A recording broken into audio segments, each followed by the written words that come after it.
ಸಂಪೂರ್ಣವಾದ ನಿನ್ನ ಕೃಪೆ, ಶಾಶ್ವತವಾದ ನಿನ್ನ ಕೃಪೆ, ಸಂಪೂರ್ಣವಾದ ನಿನ್ನ ಕೃಪೆ, ಶಾಶ್ವತವಾದ ನಿನ್ನ ಕೃಪೆ, ಬಾಳಿಗೆ ಬೆಳಕನ್ನು ನೀಡುವಂತ ನಿನ್ನ ಕೃಪೆ, ಬಾಳಿಗೆ ಬೆಳಕನ್ನು ನೀಡುವಂತ ನಿನ್ನ ಕೃಪೆ, ಸಂಪೂರ್ಣವಾದ ನಿನ್ನ ಕೃಪೆ, ಶಾಶ್ವತವಾದ ನಿನ್ನ ಕೃಪೆ, ಸಂಪೂರ್ಣವಾದ ನಿನ್ನ ಕೃಪೆ, ಶಾಶ್ವತವಾದ ನಿನ್ನ ಕೃಪೆ.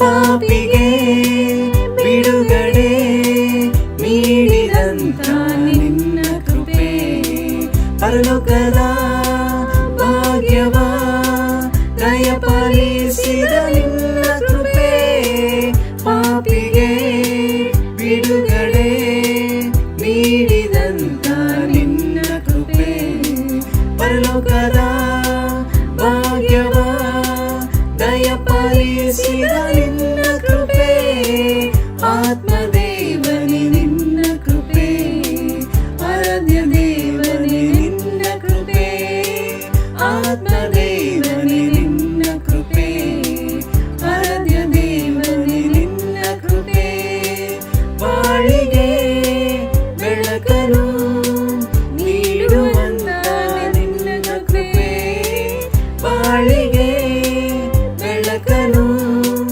ನೀಡುವಂತ ನಿನ್ನ ಕೃಪೆ, ಸಂಪೂರ್ಣವಾದ ನಿನ್ನ ಕೃಪೆ, ಶಾಶ್ವತವಾದ ನಿನ್ನ ಕೃಪೆ, ಸಂಪೂರ್ಣವಾದ ನಿನ್ನ ಕೃಪೆ, ಶಾಶ್ವತವಾದ ನಿನ್ನ ಕೃಪೆ.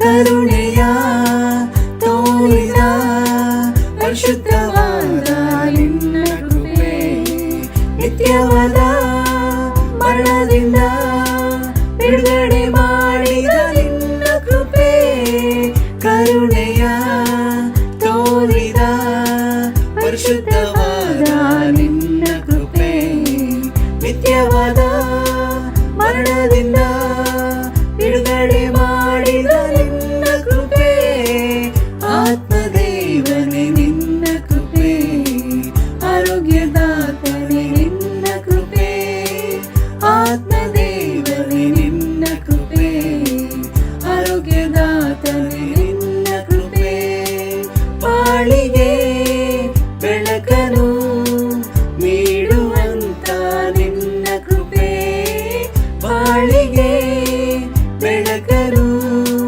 ನೀಡುವಂತ ನಿನ್ನ ಕೃಪೆ, ಸಂಪೂರ್ಣವಾದ ನಿನ್ನ ಕೃಪೆ, ಶಾಶ್ವತವಾದ ನಿನ್ನ ಕೃಪೆ, ಸಂಪೂರ್ಣವಾದ ನಿನ್ನ ಕೃಪೆ, ಶಾಶ್ವತವಾದ ನಿನ್ನ ಕೃಪೆ.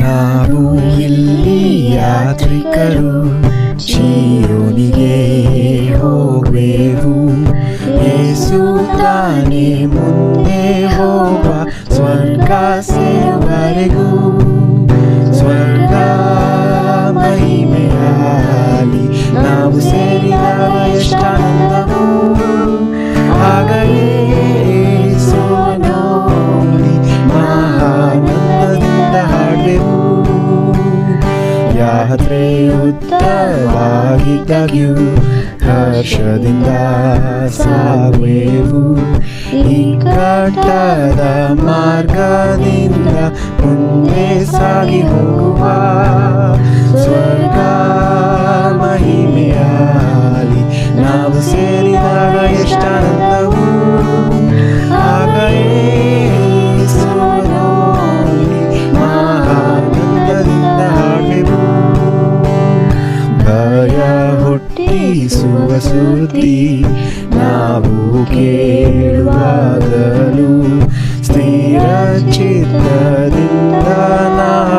ಜೀವನ ಯಾತ್ರೆ ಮಾಡುವ ಸ್ವರ್ಗ ಮಹಿಮೆಯಾಲಿ ನಾವು ಸೇರಿದಾಗ ಎಷ್ಟಾನಂದವು ಆಗ ಯೇಸುವ ನೋಡಿ ಆನಂದದಿಂದ ಹಾಡೆವು ಆಗ ಯೇಸುವ ನೋಡಿ ಆನಂದದಿಂದ ಹಾಡೆವು.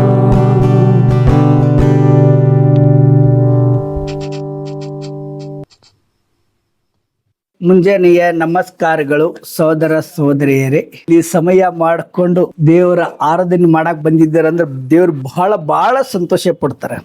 ನಿಮ್ಮೆಲ್ಲರನ್ನು ಭಾರತ ಕ್ರಿಸ್ತ ಸಭೆಯ ಪರವಾಗಿ ಸುಸ್ವಾಗತಿಸುತ್ತೇನೆ. 2 ಕೊರಿಂಥದವರಿಗೆ 3ನೇ ಅಧ್ಯಾಯ 5ನೇ ವಚನ. ನಮ್ಮಿಂದಲೇ ಏನಾದರೂ ಉಂಟಾಯ್ತೆಂದು ತೀರ್ಮಾನಿಸಿಕೊಳ್ಳುವುದಕ್ಕೆ ನಮ್ಮಷ್ಟಕ್ಕೆ ನಾವೇ ಸಮರ್ಥರಲ್ಲ. ನಮಗಿರುವ ಸಮರ್ಥ್ಯವು ದೇವರಿಂದಲೇ ಬಂದದ್ದು. ಪ್ರೀತಿಯ ಸಹೋದರ ಸಹೋದರಿ, ನಾವು ಇಲ್ಲಿ ಬಂದು ದೇವರಿಂದ ಬಂದಂಥ ಸಮರ್ಥ್ಯವು ನಮ್ಮಲ್ಲಿ ಬರುವುದರಿಂದ ಈ ಹೊತ್ತು ನಾವು ಆತನ ಮಾತುಗಳನ್ನು ಕೇಳಿಸುವುದಕ್ಕೆ ಇಲ್ಲಿ ಬಂದಿದ್ದೇವೆ. ಅದಕ್ಕಾಗಿ ಸಹೋದರ ಸಹೋದರಿ, ಈ ದಿನ ನೀವು ಇಲ್ಲಿ ಬಂದಂಥ ಅವರು ಆತ್ಮನ ಮೂಲಕಂತ ಕೇಳುವಂಥ ನಮ್ಮ ಹೃದಯನ ತೆರೆದು ನಾವು ಕೇಳೋರಾಗೋಣ. ಅಷ್ಟೇ ಅಲ್ಲ, ನಮ್ಮ ಕಿವಿಗಳನ್ನು ಕೂಡ ತೆರೆದು ಕೇಳೋರಾಗೋಣ. ಅದಕ್ಕಾಗಿ ಈ ಕೂಟವನ್ನು ಪ್ರಾರಂಭಿಸೋದಕ್ಕಿಂತ ಮುಂಚೆ ಪ್ರಾರ್ಥನೆ ಮಾಡಿ ನಾವು ಶುರು ಮಾಡೋಣ. ಅಪ್ಪ ತಂದೆ, ಮಹಾ ಕೃಪವುಳ್ಳ ದೇವರೇ, ನಿಮಗೆ ಸ್ತೋತ್ರ ಅಪ್ಪ. ಅಪ್ಪ, ನಾವು ಏನು ಇಲ್ಲಪ್ಪ ತಂದೆ. ಅಪ್ಪ, ಒಂದು ಧೂಳಿಗೆ, ಒಂದು ಹುಲ್ಲಿಗೆ ದೇವರೇ ಸಮಾನವಾಗಿದ್ದರು. ನಮ್ಮನ್ನ ದೇವರೇ ಪ್ರೀತಿಸಿ ದೇವರೇ, ನಮಗೆ ದೇವರೇ ಬದುಕುವಂತೆ ಜೀವಾತ್ಮನ ಕೊಟ್ಟು ದೇವರೇ, ನಿಮ್ಮನ್ನು ಅರ್ಥಕೊಂಡು ದೇವರೇ, ನಿಮ್ಮನ್ನು ತಿಳ್ಕೊಳ್ಬೇಕಂತ ತೋರಿ ಪ್ರತಿದಿನವೂ ದೇವರೇ ನಮಗಾಗಿ ದೇವರೇ ಸೂರ್ಯ ಚಂದ್ರನ ಉದಿಸ್ತಿದ್ದ ತಂದೆ. ಕರ್ತನೆ, ನಿಮ್ಮನ್ನ ದೇವರೇ ಇನ್ನೂ ಹೆಚ್ಚಾಗಿ ಅರ್ಥ ಮಾಡಿಕೊಂಡು ಒಳ್ಳೆ ಜೀವನ ಮಾಡಬೇಕು ತಂದೆ. ಯಾಕಂದ್ರೆ ತಂದೆ, ನೀವು ಹೇಳಿದ್ರೆ ದೇವರೇ ಪರಲೋಕದಲ್ಲಿ ಇರೋ ಪ್ರಕಾರ ಭೂಲೋಕದಲ್ಲಿ ನೆರವೇರಬೇಕಂತ ದೇವರೇ ನೀವು ತಿಳಿಸಿಕೊಟ್ಟಿದ್ದೀರ ಕರ್ತನೆ. ಅಪ್ಪ, ಪ್ರತಿಯೊಂದು ಸ್ಥಳದಲ್ಲಿ ದೇವರೇ ನಿಮ್ಮ ಆರಾಧನೆ ಕೂಟ ನಡೀತಾ ದೇವರೇ. ಈ ಸ್ಥಳದಲ್ಲಿ ಕೂಡ ದೇವರೇ ನಿಮ್ಮ ಕೂಟ ನಡೀತಾ ಇದ್ದ ತಂದೆ. ನಿಮ್ಮ ಆತ್ಮನ ಮೂಲಕ ಇಲ್ಲಿ ಬಂದಂಥ ಸಹೋದರ ಹೃದಯನ ತೆರೆದು ದೇವರೇ ನೀವು ಕೊಡ್ತಕ್ಕಂಥ ಮಾತುಗಳನ್ನು ಕೇಳಿಸ್ಕೊಳ್ಳಂತೆ ಹೃದಯನ ತೆರಿ ಎಂದು ನಿಮ್ಮಲ್ಲಿ ಕೇಳ್ಕೊಳ್ತೇನೆ ಅಪ್ಪ ತಂದೆ. ಕರ್ತನೆ, ಈ ದಿನದಲ್ಲಿ ಈ ಕೂಟದಲ್ಲಿ ನೀವೇ ಇದ್ದು ಕಮ್ಯುನಿಂಗ್ ನಡೆಯುವಾಗ ದೇವರೇ, ಸಂದೇಶ ನಡೆಯುವಾಗ, ಕ್ಲೋಸಿಂಗ್ ನಡೆಯುವಾಗ ನೀವೇ ಇದ್ದು ನಮ್ಮನ್ನು ನಡೆಸಿಕೊಡಿ ಅಂತ ನಿಮ್ಮಲ್ಲಿ ಕೇಳ್ಕೊತೀನಿ ಅಪ್ಪ.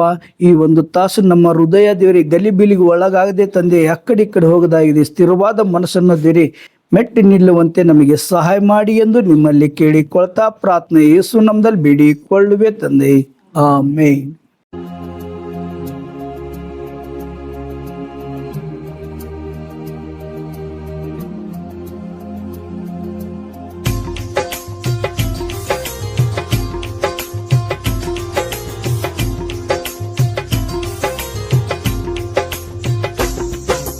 ಪ್ರೀತಿಸುವೆ ಇನ್ನು ಹೆಚ್ಚಾಗಿ, ಆರಾಧಿಸುವೆ ಇನ್ನು ದಾಹಿ.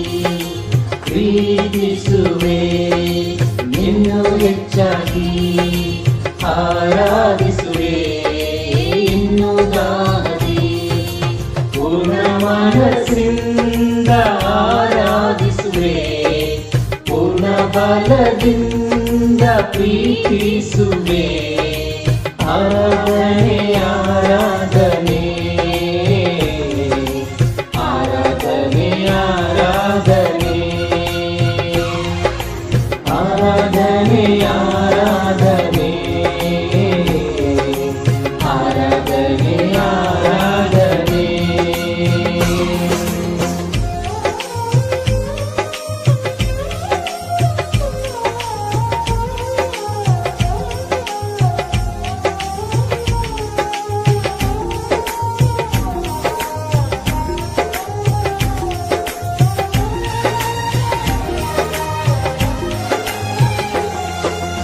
ಎಬಿನೆಜರೇ ಎಬಿನೆಜರೇ, ಇದುವರೆಗೂ ಸಹಾಯ ನೀವೇ. ಎಬಿನೆಜರೇ ಎಬಿನೆಜರೇ, ಇದುವರೆಗೂ ಸಹಾಯ ನೀವೇ. ಇದುವರೆಗೂ ಸಹಾಯ ನೀವೇ.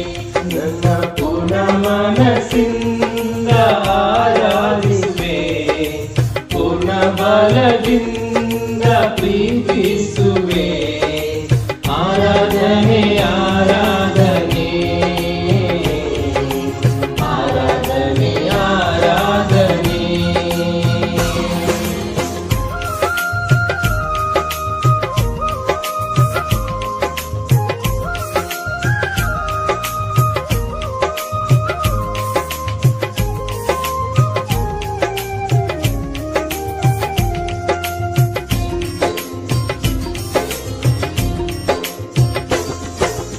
ಎಲ್ರೋಹಿ ಎಲ್ರೋಹಿ ನನ್ನ ಕಾಣುವೆ ಸ್ತೋತ್ರಯ್ಯ. ಎಲ್ರೋಹಿ ಎಲ್ರೋಹಿ ನನ್ನ ಕಾಣುವೆ ಸ್ತೋತ್ರಯ್ಯ. ನನ್ನ ಕಾಣುವೆ ಸ್ತೋತ್ರಯ್ಯ. ನನ್ನ ಪೂರ್ಣ ಮನಸ್ಸಿಂದ ಆರಾಧಿಸುವೆ. ಪೂರ್ಣ ಬಲದಿಂದ ಪ್ರೀತಿಸುವೆ. ಆರಾಧನೆ ಆರಾಧನೆ ಆರಾಧನೆ ಆರಾಧನೆ.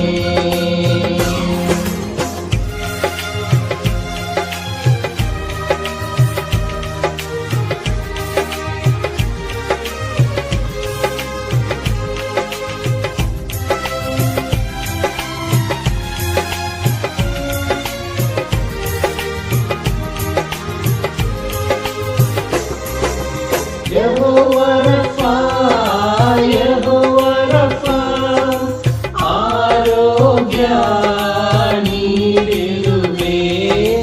ಯೆಹೋವಾ ರಫಾ ಯೆಹೋವಾ ರಫಾ ಆರೋಗ್ಯ ನೀಡಿರುವೆ. ಆರೋಗ್ಯ ನೀಡಿರುವೆ. ನನ್ನ ಪೂರ್ಣ ಮನಸ್ಸಿಂದ ಆರಾಧಿಸುವೆ. ಪೂರ್ಣ ಬಲದಿಂದ ಪ್ರೀತಿಸುವೆ. ಆರಾಧನೆ ಆರಾಧನೆ ಆರಾಧನೆ ಆರಾಧನೆ. ಪ್ರೀತಿಸುವೆ ನಿನ್ನು ಹೆಚ್ಚಾಗಿ ಆರಾಧಿಸುವೆ ಇನ್ನು ದಾಹದಿ. ಪ್ರೀತಿಸುವೆ ನಿನ್ನು ಹೆಚ್ಚಾಗಿ ಆರಾಧಿಸುವೆ ಇನ್ನು ದಾಹದಿ. ಪೂರ್ಣ ಮನಸ್ಸಿಂದ ಆರಾಧಿಸುವೆ.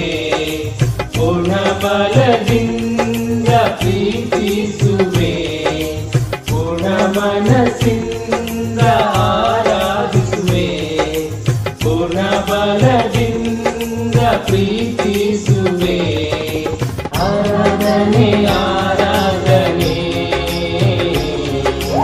ಆರಾಧನೆ ಆರಾಧನೆ ಆರಾಧನೆ ಆರಾಧನೆ ಆರಾಧನೆ ಆರಾಧನೆ.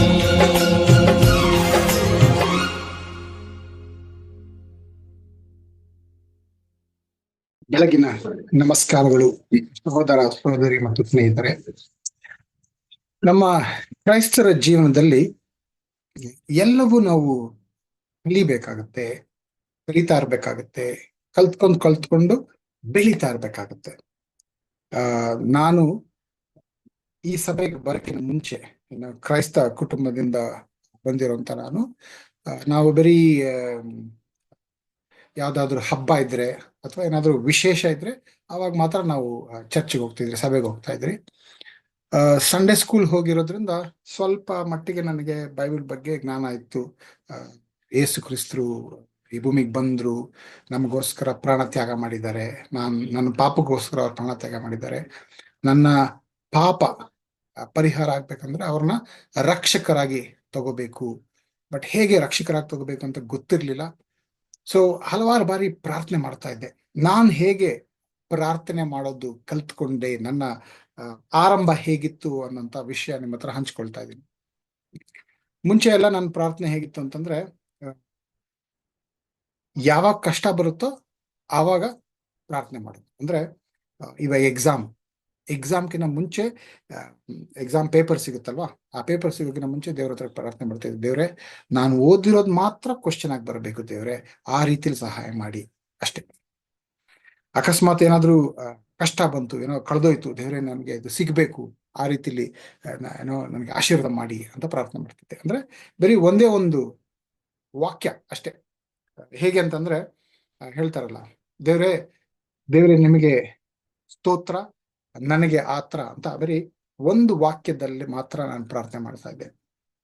ಸೊ ಪ್ರಾರ್ಥನೆ ಮಾಡೋದು ಹೇಗೆ ಅಂತಾನು ಗೊತ್ತಿರ್ಲಿಲ್ಲ, ರಕ್ಷಣೆ ಹೇಗೆ ಪಡಿಬೇಕು ಅಂತ ಗೊತ್ತಿರಲಿಲ್ಲ, ಯೇಸು ಕ್ರಿಸ್ತರನ್ನ ಸ್ವಂತ ರಕ್ಷಕರಾಗಿ ನಾನು ತಗೋಬೇಕು ಅಂತ ಆಸೆ ಇತ್ತು, ಬಟ್ ಹೇಗೆ ಅಂತ ಗೊತ್ತಿರ್ಲಿಲ್ಲ. ಸೊ ಅಂತಹ ಸಮಯದಲ್ಲಿ ನಾನು ಡಿಗ್ರಿ ಓದ್ಬೇಕಾದ್ರೆ ನನ್ನನ್ನ ಈ ಸಭೆಗೆ ಆಹ್ವಾನ ಮಾಡಿದ್ರು. ಆಹ್ವಾನ ಮಾಡಿ ಸತ್ಯವೇದ ಹೇಳ್ಕೊಟ್ರು. ಶಿಷ್ಯರಂದ್ರೆ ಏನು, ನಿಜವಾದ ಕ್ರೈಸ್ತರಂದ್ರೇನು, ನಿಮಗೆ ನಿಜವಾದ ಕ್ರೈಸ್ತರಾಗಕ್ಕೆ ಶಿಷ್ಯರಾಗಕ್ಕೆ ಇಷ್ಟ ಅಂತಂದ್ರೆ ಹೌದು. ಏನು ಮೊದಲನೇ ಸ್ಟಡಿಯಲ್ಲಿ ಹೇಳಿದೆ, ನಾನು ಕ್ರೈಸ್ತನಲ್ಲ, ನನ್ನ ಹೆಸರು ಜಾನ್ ವಿಜಯ್ ಕಿರಣ್ ಆಗಿದ್ರು ಕೂಡ ನಾನು ಕ್ರೈಸ್ತನಲ್ಲ, ನಾನು ಕ್ರೈಸ್ತನ ಆಗ್ಬೇಕು, ನಾನು ರಕ್ಷಣೆ ಪಡಿಬೇಕು ಅಂತ ಎಷ್ಟೋ ವರ್ಷಗಳಿಂದ ನಾನು ಕಾಯ್ತಾ ಇದ್ದೆ, ದಯವಿಟ್ಟು ಹೇಳ್ಕೊಡಿ ಅಂತ ಸತ್ಯವೇದ ಹೇಳ್ಕೊಟ್ರು. ಅದಾದ ನಂತರ ಕೆಲವು ದಿನ ಆದ್ಮೇಲೆ ನಿಮ್ಗೆ ಪ್ರಾರ್ಥನೆ ಮಾಡೋದು ಹೇಗೆ ಅಂತ ಹೇಳ್ಕೊಡ್ತೀನಿ ಅಂತ ನಮ್ಮ ಮನೆಗೆ ಬಂದ್ರು. ಒಂದಿನ ಬೆಳಿಗ್ಗೆ ವಿಜಯ್ ಜೋಸೆಫ್ ಅಂತ ಹೇಳಿ ಅವರೇ ನನ್ನನ್ನ ಈ ಸಭೆಗೆ ಆಹ್ವಾನ ಮಾಡಿದ್ದು. ಅವರು ಮನೆಗೆ ಬಂದ್ಬಿಟ್ಟು ಪ್ರಾರ್ಥನೆ ಮಾಡೋದು ಹೇಗೆ ಅಂತ ಹೇಳ್ಕೊಡ್ತೀನಿ ಅಂತ ಕುತ್ಕೊಂಡ್ರು. ಅವರು ಪ್ರಾರ್ಥನೆ ಮಾಡೋದು ಹೇಗೆ ಅಂತ ಕೆಲವು ಪ್ರಕ್ರಿಯೆಗಳನ್ನು ಹೇಳ್ಕೊಟ್ರು. ಸೊ ನಾನು ಕೂಡ ಕಣ್ಣು ಮುಚ್ಕೊಂಡು, ನಾನು ಇವಾಗ ಶಿಷ್ಯನಾಗ್ತಾ ಇದ್ದೀನಿ, ರಕ್ಷಣೆ ನಾನು ಪಡಿತಾ ಇದ್ದೀನಿ, ನಾನು ಪ್ರಾರ್ಥನೆ ಮಾಡಿ ಕಲಿಬೇಕು ಅಂತ ಹೇಳಿ ಅವ್ರು ಏನೇನು ಹೇಳ್ಕೊಟ್ರು. ಮೊದಲಿಗೆ ದೇವರಿಗೆ ಸ್ತೋತ್ರ ಹೇಳಬೇಕು, ದೇವರಿಗೆ ಪ್ರಶಂಸೆ ನೀಡಬೇಕು, ಕೃತಜ್ಞತೆ ಹೇಳಬೇಕು, ನಿಮ್ಮ ಪಾಪನ ಅರಿಕೆ ಮಾಡ್ಕೋಬೇಕು, ಅದಾದ ನಂತರ ನಿಮಗೆ ಏನ್ ಬೇಕಾಗಿದೆಯೋ ಅಂತಹ ವಿಷಯಗಳೆಲ್ಲ ನೀವು ಕೇಳಬೇಕು ಅಂತ ರೀತಿ ಹಲವಾರು ಪ್ರಕ್ರಿಯೆಗಳನ್ನ ಹೇಳ್ಕೊಟ್ಟಿದ್ರು. ಅದ್ರ ಪ್ರಕಾರ ನಾನು ಕೂಡ ಕಣ್ಮುಚ್ಕೊಂಡು ಪ್ರಾರ್ಥನೆ ಮಾಡ್ತಾ ಇದ್ದೀನಿ. ಪ್ರಾರ್ಥನೆ ಮಾಡ್ತಾ ಇರ್ಬೇಕಾದ್ರೆ ಫುಲ್ ಖುಷಿ ಆಗೋಯ್ತು.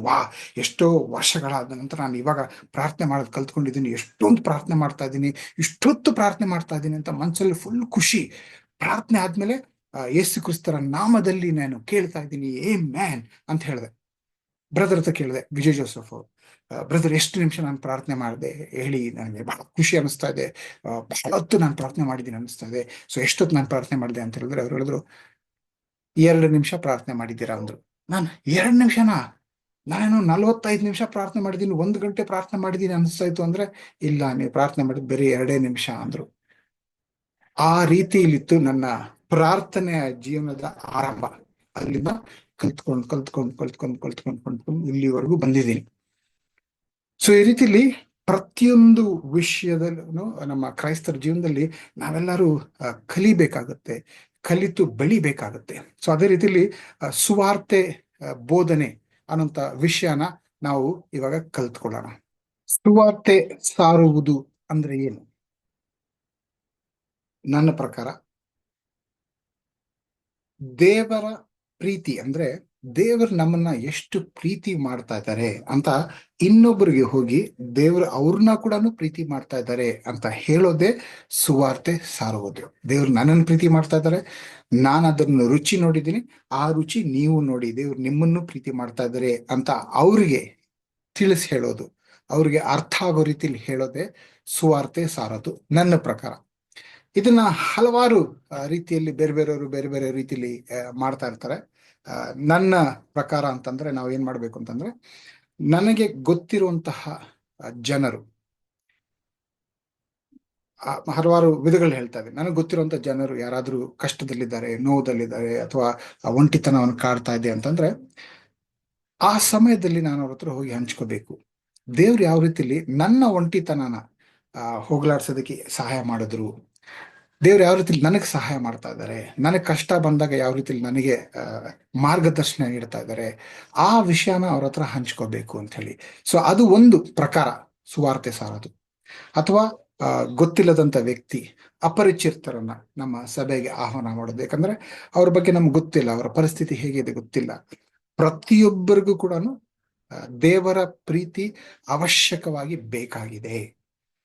ಪ್ರತಿಯೊಬ್ಬರು ಪಾಪ ಮಾಡಿದ್ದಾರೆ, ಪಾಪ ಪರಿಹಾರಕ್ಕೆ ಯೇಸು ಕ್ರಿಸ್ತರು ಬೇಕಾಗಿದ್ದಾರೆ. ಯಾಕಂದ್ರೆ ಯೇಸು ಕ್ರಿಸ್ತರು ಈ ಭೂಮಿ ಮೇಲೆ ಬಂದು ನಮಗೋಸ್ಕರ ಪ್ರಾಣ ತ್ಯಾಗ ಮಾಡಿದ್ದಾರೆ.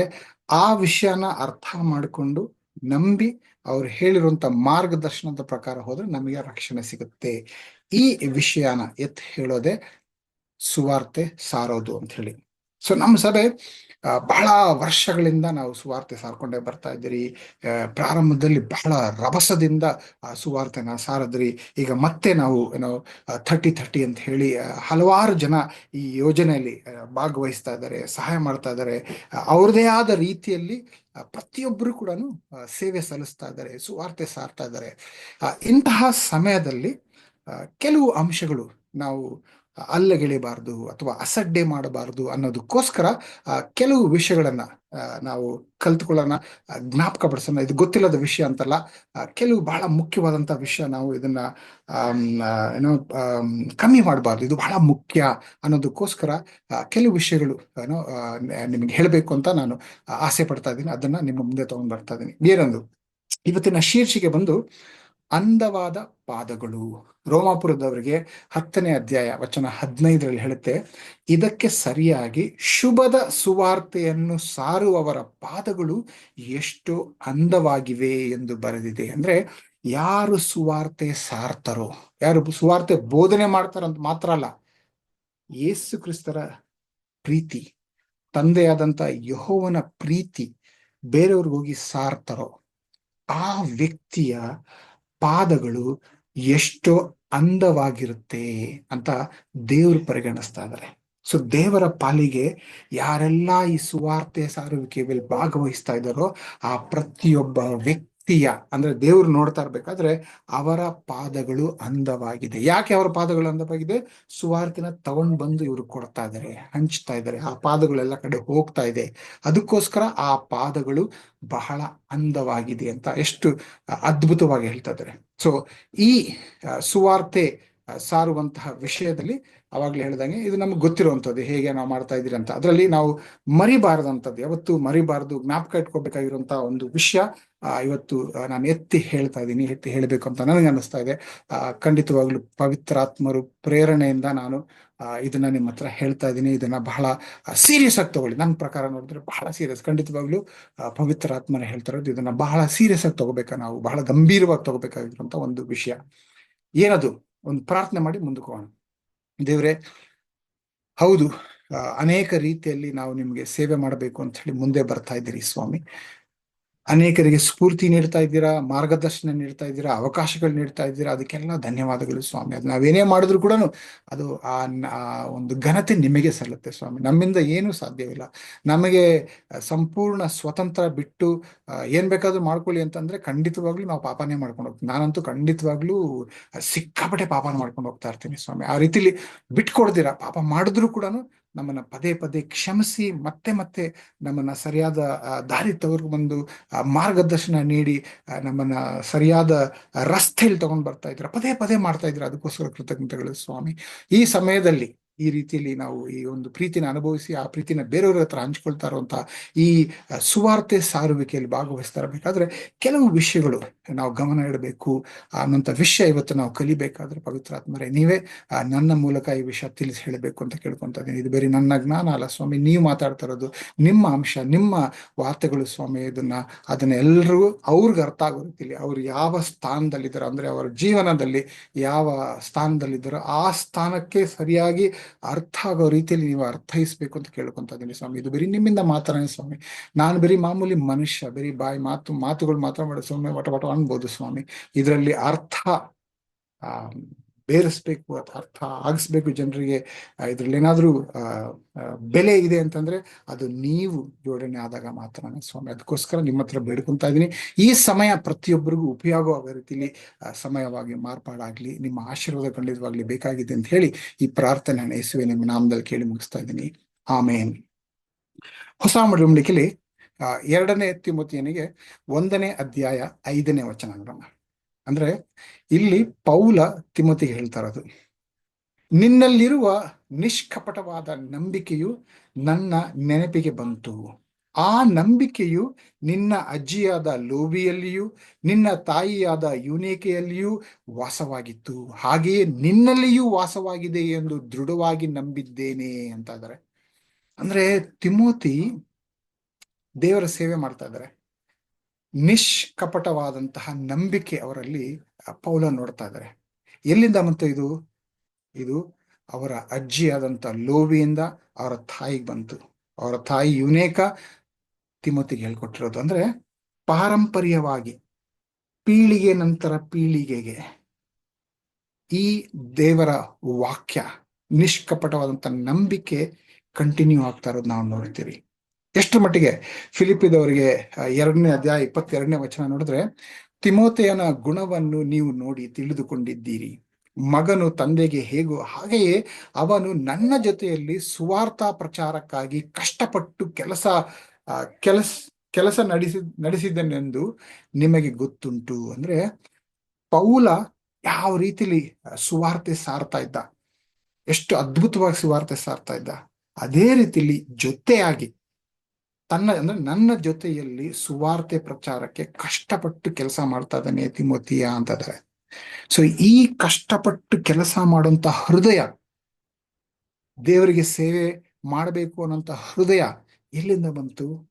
ತನ್ನ ತಾಯಿ, ತನ್ನ ಅಜ್ಜಿಯಿಂದ ಬಂತು. ಸೊ ಇಲ್ಲಿ ದೇವರ ಸೇವೆ ಮಾಡೋದು ಒಂದು ಪೀಳಿಗೆಗೆ ಸೀಮಿತವಾಗಿದ್ದಲ್ಲ. ಅಜ್ಜಿ, ತಾಯಿ, ಮೊಮ್ಮಗ ಮುಂದುವರ್ಸ್ಕೊಂಡು ಹೋಗ್ತಾ ಇರೋದು.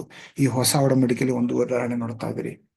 ಸೊ ನಾವು ಬರೀ ಒಂದು ಪೀಳಿಗೆಯ ಸಭೆ ಆಗ್ಬಾರ್ದು. ನಾವೆಲ್ಲ ದೇವ್ರ ಸೇವೆ ಮಾಡಿದ್ರಿ, ನಮ್ಮ ಮಕ್ಕಳು ಅವ್ರ ಪ್ರಕಾರ ಅವ್ರದೇ ದಾರಿ ಬೇರೆ ಇಟ್ಕೊಂಡು ಅವ್ರ ಪ್ರಕಾರ ಹೋಗ್ಬಿಟ್ರು ಅನ್ನೋ ರೀತಿಲಿ ಆಗ್ಬಾರ್ದು. ಅದ್ಭುತವಾದಂತ ಯೋಜನೆ ದೇವ್ರು ನಮ್ ಕೈಲಿ ಕೊಟ್ಟಿದ್ದಾರೆ. ಈ 30-30 ಅಂತ ಹೇಳೋದು ಬರೀ 31 ಜಿಲ್ಲೆಗಳಲ್ಲಿ ಸಭೆ ಸ್ಥಾಪನೆ ಮಾಡೋದಷ್ಟೇ. ಬಹಳ ದೊಡ್ಡದನ್ಸುತ್ತೆ ಇವಾಗ, ಬಟ್ ಮಾಡ್ಬೇಕಾಗಿರುವಂತ ಕಾರ್ಯಗಳಲ್ಲಿ ನೋಡಿದ್ರೆ ಅದು ಬಹಳ ಚಿಕ್ಕದು, ಒಂದು ಹನಿ, ಒಂದು ತೊಟ್ಟು ಅಷ್ಟೇ. ಈ ಪ್ರತಿಯೊಂದು ಜಿಲ್ಲೆಯಲ್ಲಿ ಲಕ್ಷಾಂತರ ಜನ, ಕೋಟಿ ಜನ ಇದ್ದಾರೆ. ಅವ್ರನ್ನೆಲ್ಲ ಹೋಗಿ ಈ ದೇವರ ಪ್ರೀತಿಯನ್ನ ಹಂಚಬೇಕು ಅಂದ್ರೆ ಎಷ್ಟು ಕೆಲಸ ಇದೆ. ಇದು ಒಂದು ಪೀಳಿಗೆಯಲ್ಲಿ ಮಾಡುವಂತ ಕೆಲಸ ಅಲ್ಲ.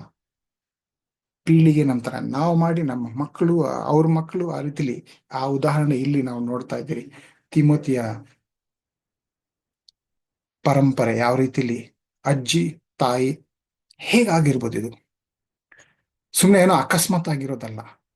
ಉದ್ದೇಶ ಪೂರ್ವಕವಾಗಿ ನಾವು ದೇವರ ಸೇವೆ ಮಾಡಬೇಕು. ನಾನ್ ಮಾತ್ರ ಅಲ್ಲ, ನಾನು ನನ್ನ ಕುಟುಂಬ ದೇವರ ಸೇವೆ ಮಾಡಬೇಕು ಅಂತ ಉದ್ದೇಶ ಪೂರ್ವಕವಾಗಿ ಪ್ರತಿದಿನ ಕಷ್ಟಪಟ್ಟು ಪ್ರತಿದಿನ ಸರಿಯಾದ ಆಯ್ಕೆಗಳನ್ನ ಮಾಡಿದಾಗ್ಲೇ ಈ ರೀತಿಯಾಗಿ ದೇವರಿಗೆ ಬಹು ಪೀಳಿಗೆಯ ಸೇವೆ ಸಲ್ಲಿಸಕ್ಕಾಗುತ್ತೆ.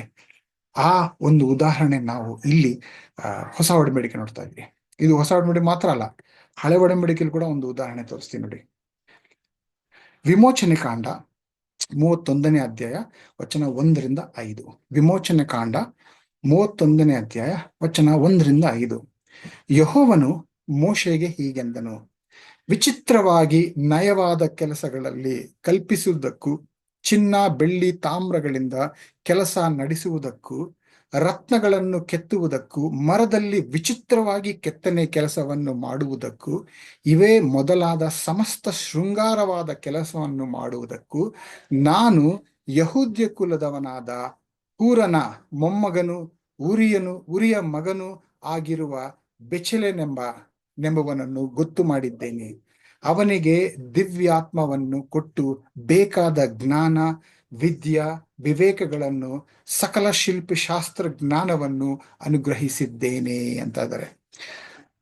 ಸತ್ಯವೇದ ನಾವು ಆಳವಾಗಿ ನೋಡೋದ ಅಂತಂದ್ರೆ ಇದೇ ಮೊದಲನೇ ಸಲ ದೇವ್ರು ಹೇಳ್ತಾ ಇರೋದು ಒಬ್ಬ ವ್ಯಕ್ತಿಗೆ, ನಾನು ದೇವರ ಆತ್ಮ ಅಂದ್ರೆ ನನ್ನ ಆತ್ಮವನ್ನು ಒಬ್ಬ ವ್ಯಕ್ತಿಗೆ ದಾರ ಎಳೆದುಕೊಟ್ಟಿದ್ದೇನೆ ಅಂತ ಹೇಳ್ತಾರಂತ ಮೊದಲನೇ ದೇವರು. ಇದಕ್ಕಿಂತ ಮುಂಚೆ ಮಾಡಿರ್ಬೋದು, ದೇವರು ಖಂಡಿತವಾಗ್ಲೂ ಮಾಡಿರ್ತಾರೆ. ಆದ್ರೆ ಸತ್ಯವೇದದಲ್ಲಿ ಹೇಳಿರುವಂಥದ್ದು ಇದೇ ಮೊದಲನೇ ಸಾರಿ. ಯಾರಿಗೆ?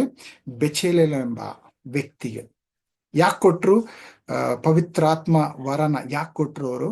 ಅವ್ರಿಗೆ ದೇವರ ಮಂಜೂಷಾನ ಆ ಶಿಲ್ಪಿ ಶಾಸ್ತ್ರಗಳಿಂದ ವಿಚಿತ್ರವಾದಂತ ರೀತಿಯಲ್ಲಿ ಚಿನ್ನ ಬೆಳ್ಳಿ ತಾಮ್ರ ಈ ಕೆಲಸಗಳನ್ನು ಮಾಡೋದಕ್ಕೋಸ್ಕರ, ದೇವರ ಮಂಜೂಷ ಮಾಡೋದಕ್ಕೋಸ್ಕರ ದೇವರು ಇವನನ್ನ ಆರಿಸಿ ಅವನಿಗೆ ಬೇಕಾಗಿರುವಂತ ಕಲೆಗಳನ್ನು ಕೊಟ್ಟು ಪವಿತ್ರಾತ್ಮ ವರವನ್ನು ಕೊಟ್ಟು ನೀನು ಈ ಕೆಲಸ ಮಾಡುವಂತ ತನ್ನ ಸೇವೆಗೆ ಆರಿಸ್ಕೊಳ್ತಾ ಇರೋದು ನಾವು ನೋಡ್ತೀವಿ. ಅದ್ಭುತವಾದಂತ ವಿಷಯ. ಕೆಲವು ವಿಷಯಗಳು ನಾನು ಜ್ಞಾಪಕ ಪಡಿಸ್ತೀನಿ. ಒಂದು, ಏನೇ ಕಾರ್ಯ ಮಾಡ್ಬೇಕಂದ್ರೂ ಪವಿತ್ರಾತ್ಮರ ಸಹಾಯ ನಮಗೆ ಬೇಕಾಗಿದೆ. ಇಲ್ಲಿ ಶಿಲ್ಪಶಾಸ್ತ್ರ ಜ್ಞಾನ ಅನುಗ್ರಹಿಸೋದಕ್ಕೋಸ್ಕರ ದೇವರ ಆತ್ಮ ಅವ್ರಿಗೆ ಬೇಕಾಗಿರ್ತದೆ. ಸೊ ದೇವರ ಆತ್ಮ ಅವರಲ್ಲಿ ಬಂದು ಅವ್ರಿಗೆ ಆ ಸಹಾಯ ಮಾಡುದು ಒಂದು. ಎರಡನೇದು, ದೇವರು ಆರಿಸಿರುವಂತ ವಿಷಯ ಅಂದ್ರೆ ಪ್ರತಿಯೊಬ್ಬರಿಗೂ ಕೂಡ ಇಲ್ಲಿ ಈ ವ್ಯಕ್ತಿಗೆ ಯಾವ ರೀತಿಯಲ್ಲಿ ಆರಿಸ್ತಾ ಇದ್ದಾರೆ ಅಂತಂದ್ರೆ, ದೇವರ ಮಂಜೂಷಾನ ಏನೋ ಆ ಕೆತ್ತನೆ ವಿಷಯಗಳಲ್ಲಿ ಕೆಲಸ ಮಾಡೋದಕ್ಕೋಸ್ಕರ ದೇವರು ಇವನನ್ನ ಆರಿಸ್ತಾ ಇದ್ದಾರೆ. ಸೊ ಅದೇ ರೀತಿಲಿ ಈಗಲೂ ಕೂಡ ನಾವು ಪ್ರತಿಯೊಬ್ಬರು ಕೂಡ ಪ್ರಾರ್ಥನೆ ಮಾಡಬೇಕು, ಸತ್ಯವೇದ ಓದಬೇಕು, ಕೂಟಗಳಿಗೆ ಬರಬೇಕು, ಕಾಣಿಕೆ ಕೊಡಬೇಕು, ನಮ್ಮ ಪಾಪ ಅರ್ಕೆ ಮಾಡ್ಕೋಬೇಕು, ಸುವಾರ್ತೆ ಸಾರಬೇಕು. ಇದೆಲ್ಲ ಎಲ್ರಿಗೂ ಇರುವಂತ ಒಂದು ಆಜ್ಞೆ, ಎಲ್ರು ಮಾಡ್ಲೇಬೇಕಾಗಿರೋದು. ಇದಲ್ಲದಿರ ನಮಗೆ ಅಂದ್ರೆ ನಾವು ಮಾತ್ರ ವಿಶೇಷವಾಗಿ ವಿಶಿಷ್ಟವಾಗಿ ಮಾಡಬೇಕಾಗಿರುವಂತ ಒಂದು ಕಾರ್ಯ ದೇವ್ರು ನೇಮಕ ಮಾಡಿರ್ತಾರೆ. ಆ ಕಾರ್ಯ ನಮ್ಮಿಂದನೇ ಮಾಡಿಸ್ಬೇಕು ಅಂತ ದೇವ್ರು ಕಾಯ್ತಾ ಇರ್ತಾರೆ. ನಾವು ಯಾವಾಗ ರೆಡಿ ಇರ್ತಿರೋ ಆವಾಗ ದೇವರ ಆಶೀರ್ವಾದದಿಂದ ಅದನ್ನ ಮಾಡೋದಕ್ಕೆ, ಅಂದ್ರೆ ದೇವರ ಪವಿತ್ರಾತ್ಮರ ಒಂದು ಸಹಾಯದಿಂದ ಆ ಕೆಲಸ ನಾವು ಮಾಡ್ಬೋದು, ಆ ಕೆಲಸ ಅದ್ಭುತವಾಗಿ ಮಾಡಬಹುದು ಅಂತ ಹೇಳಿ ದೇವರು ಕಾಯ್ತಾ ಇರ್ತಾರೆ.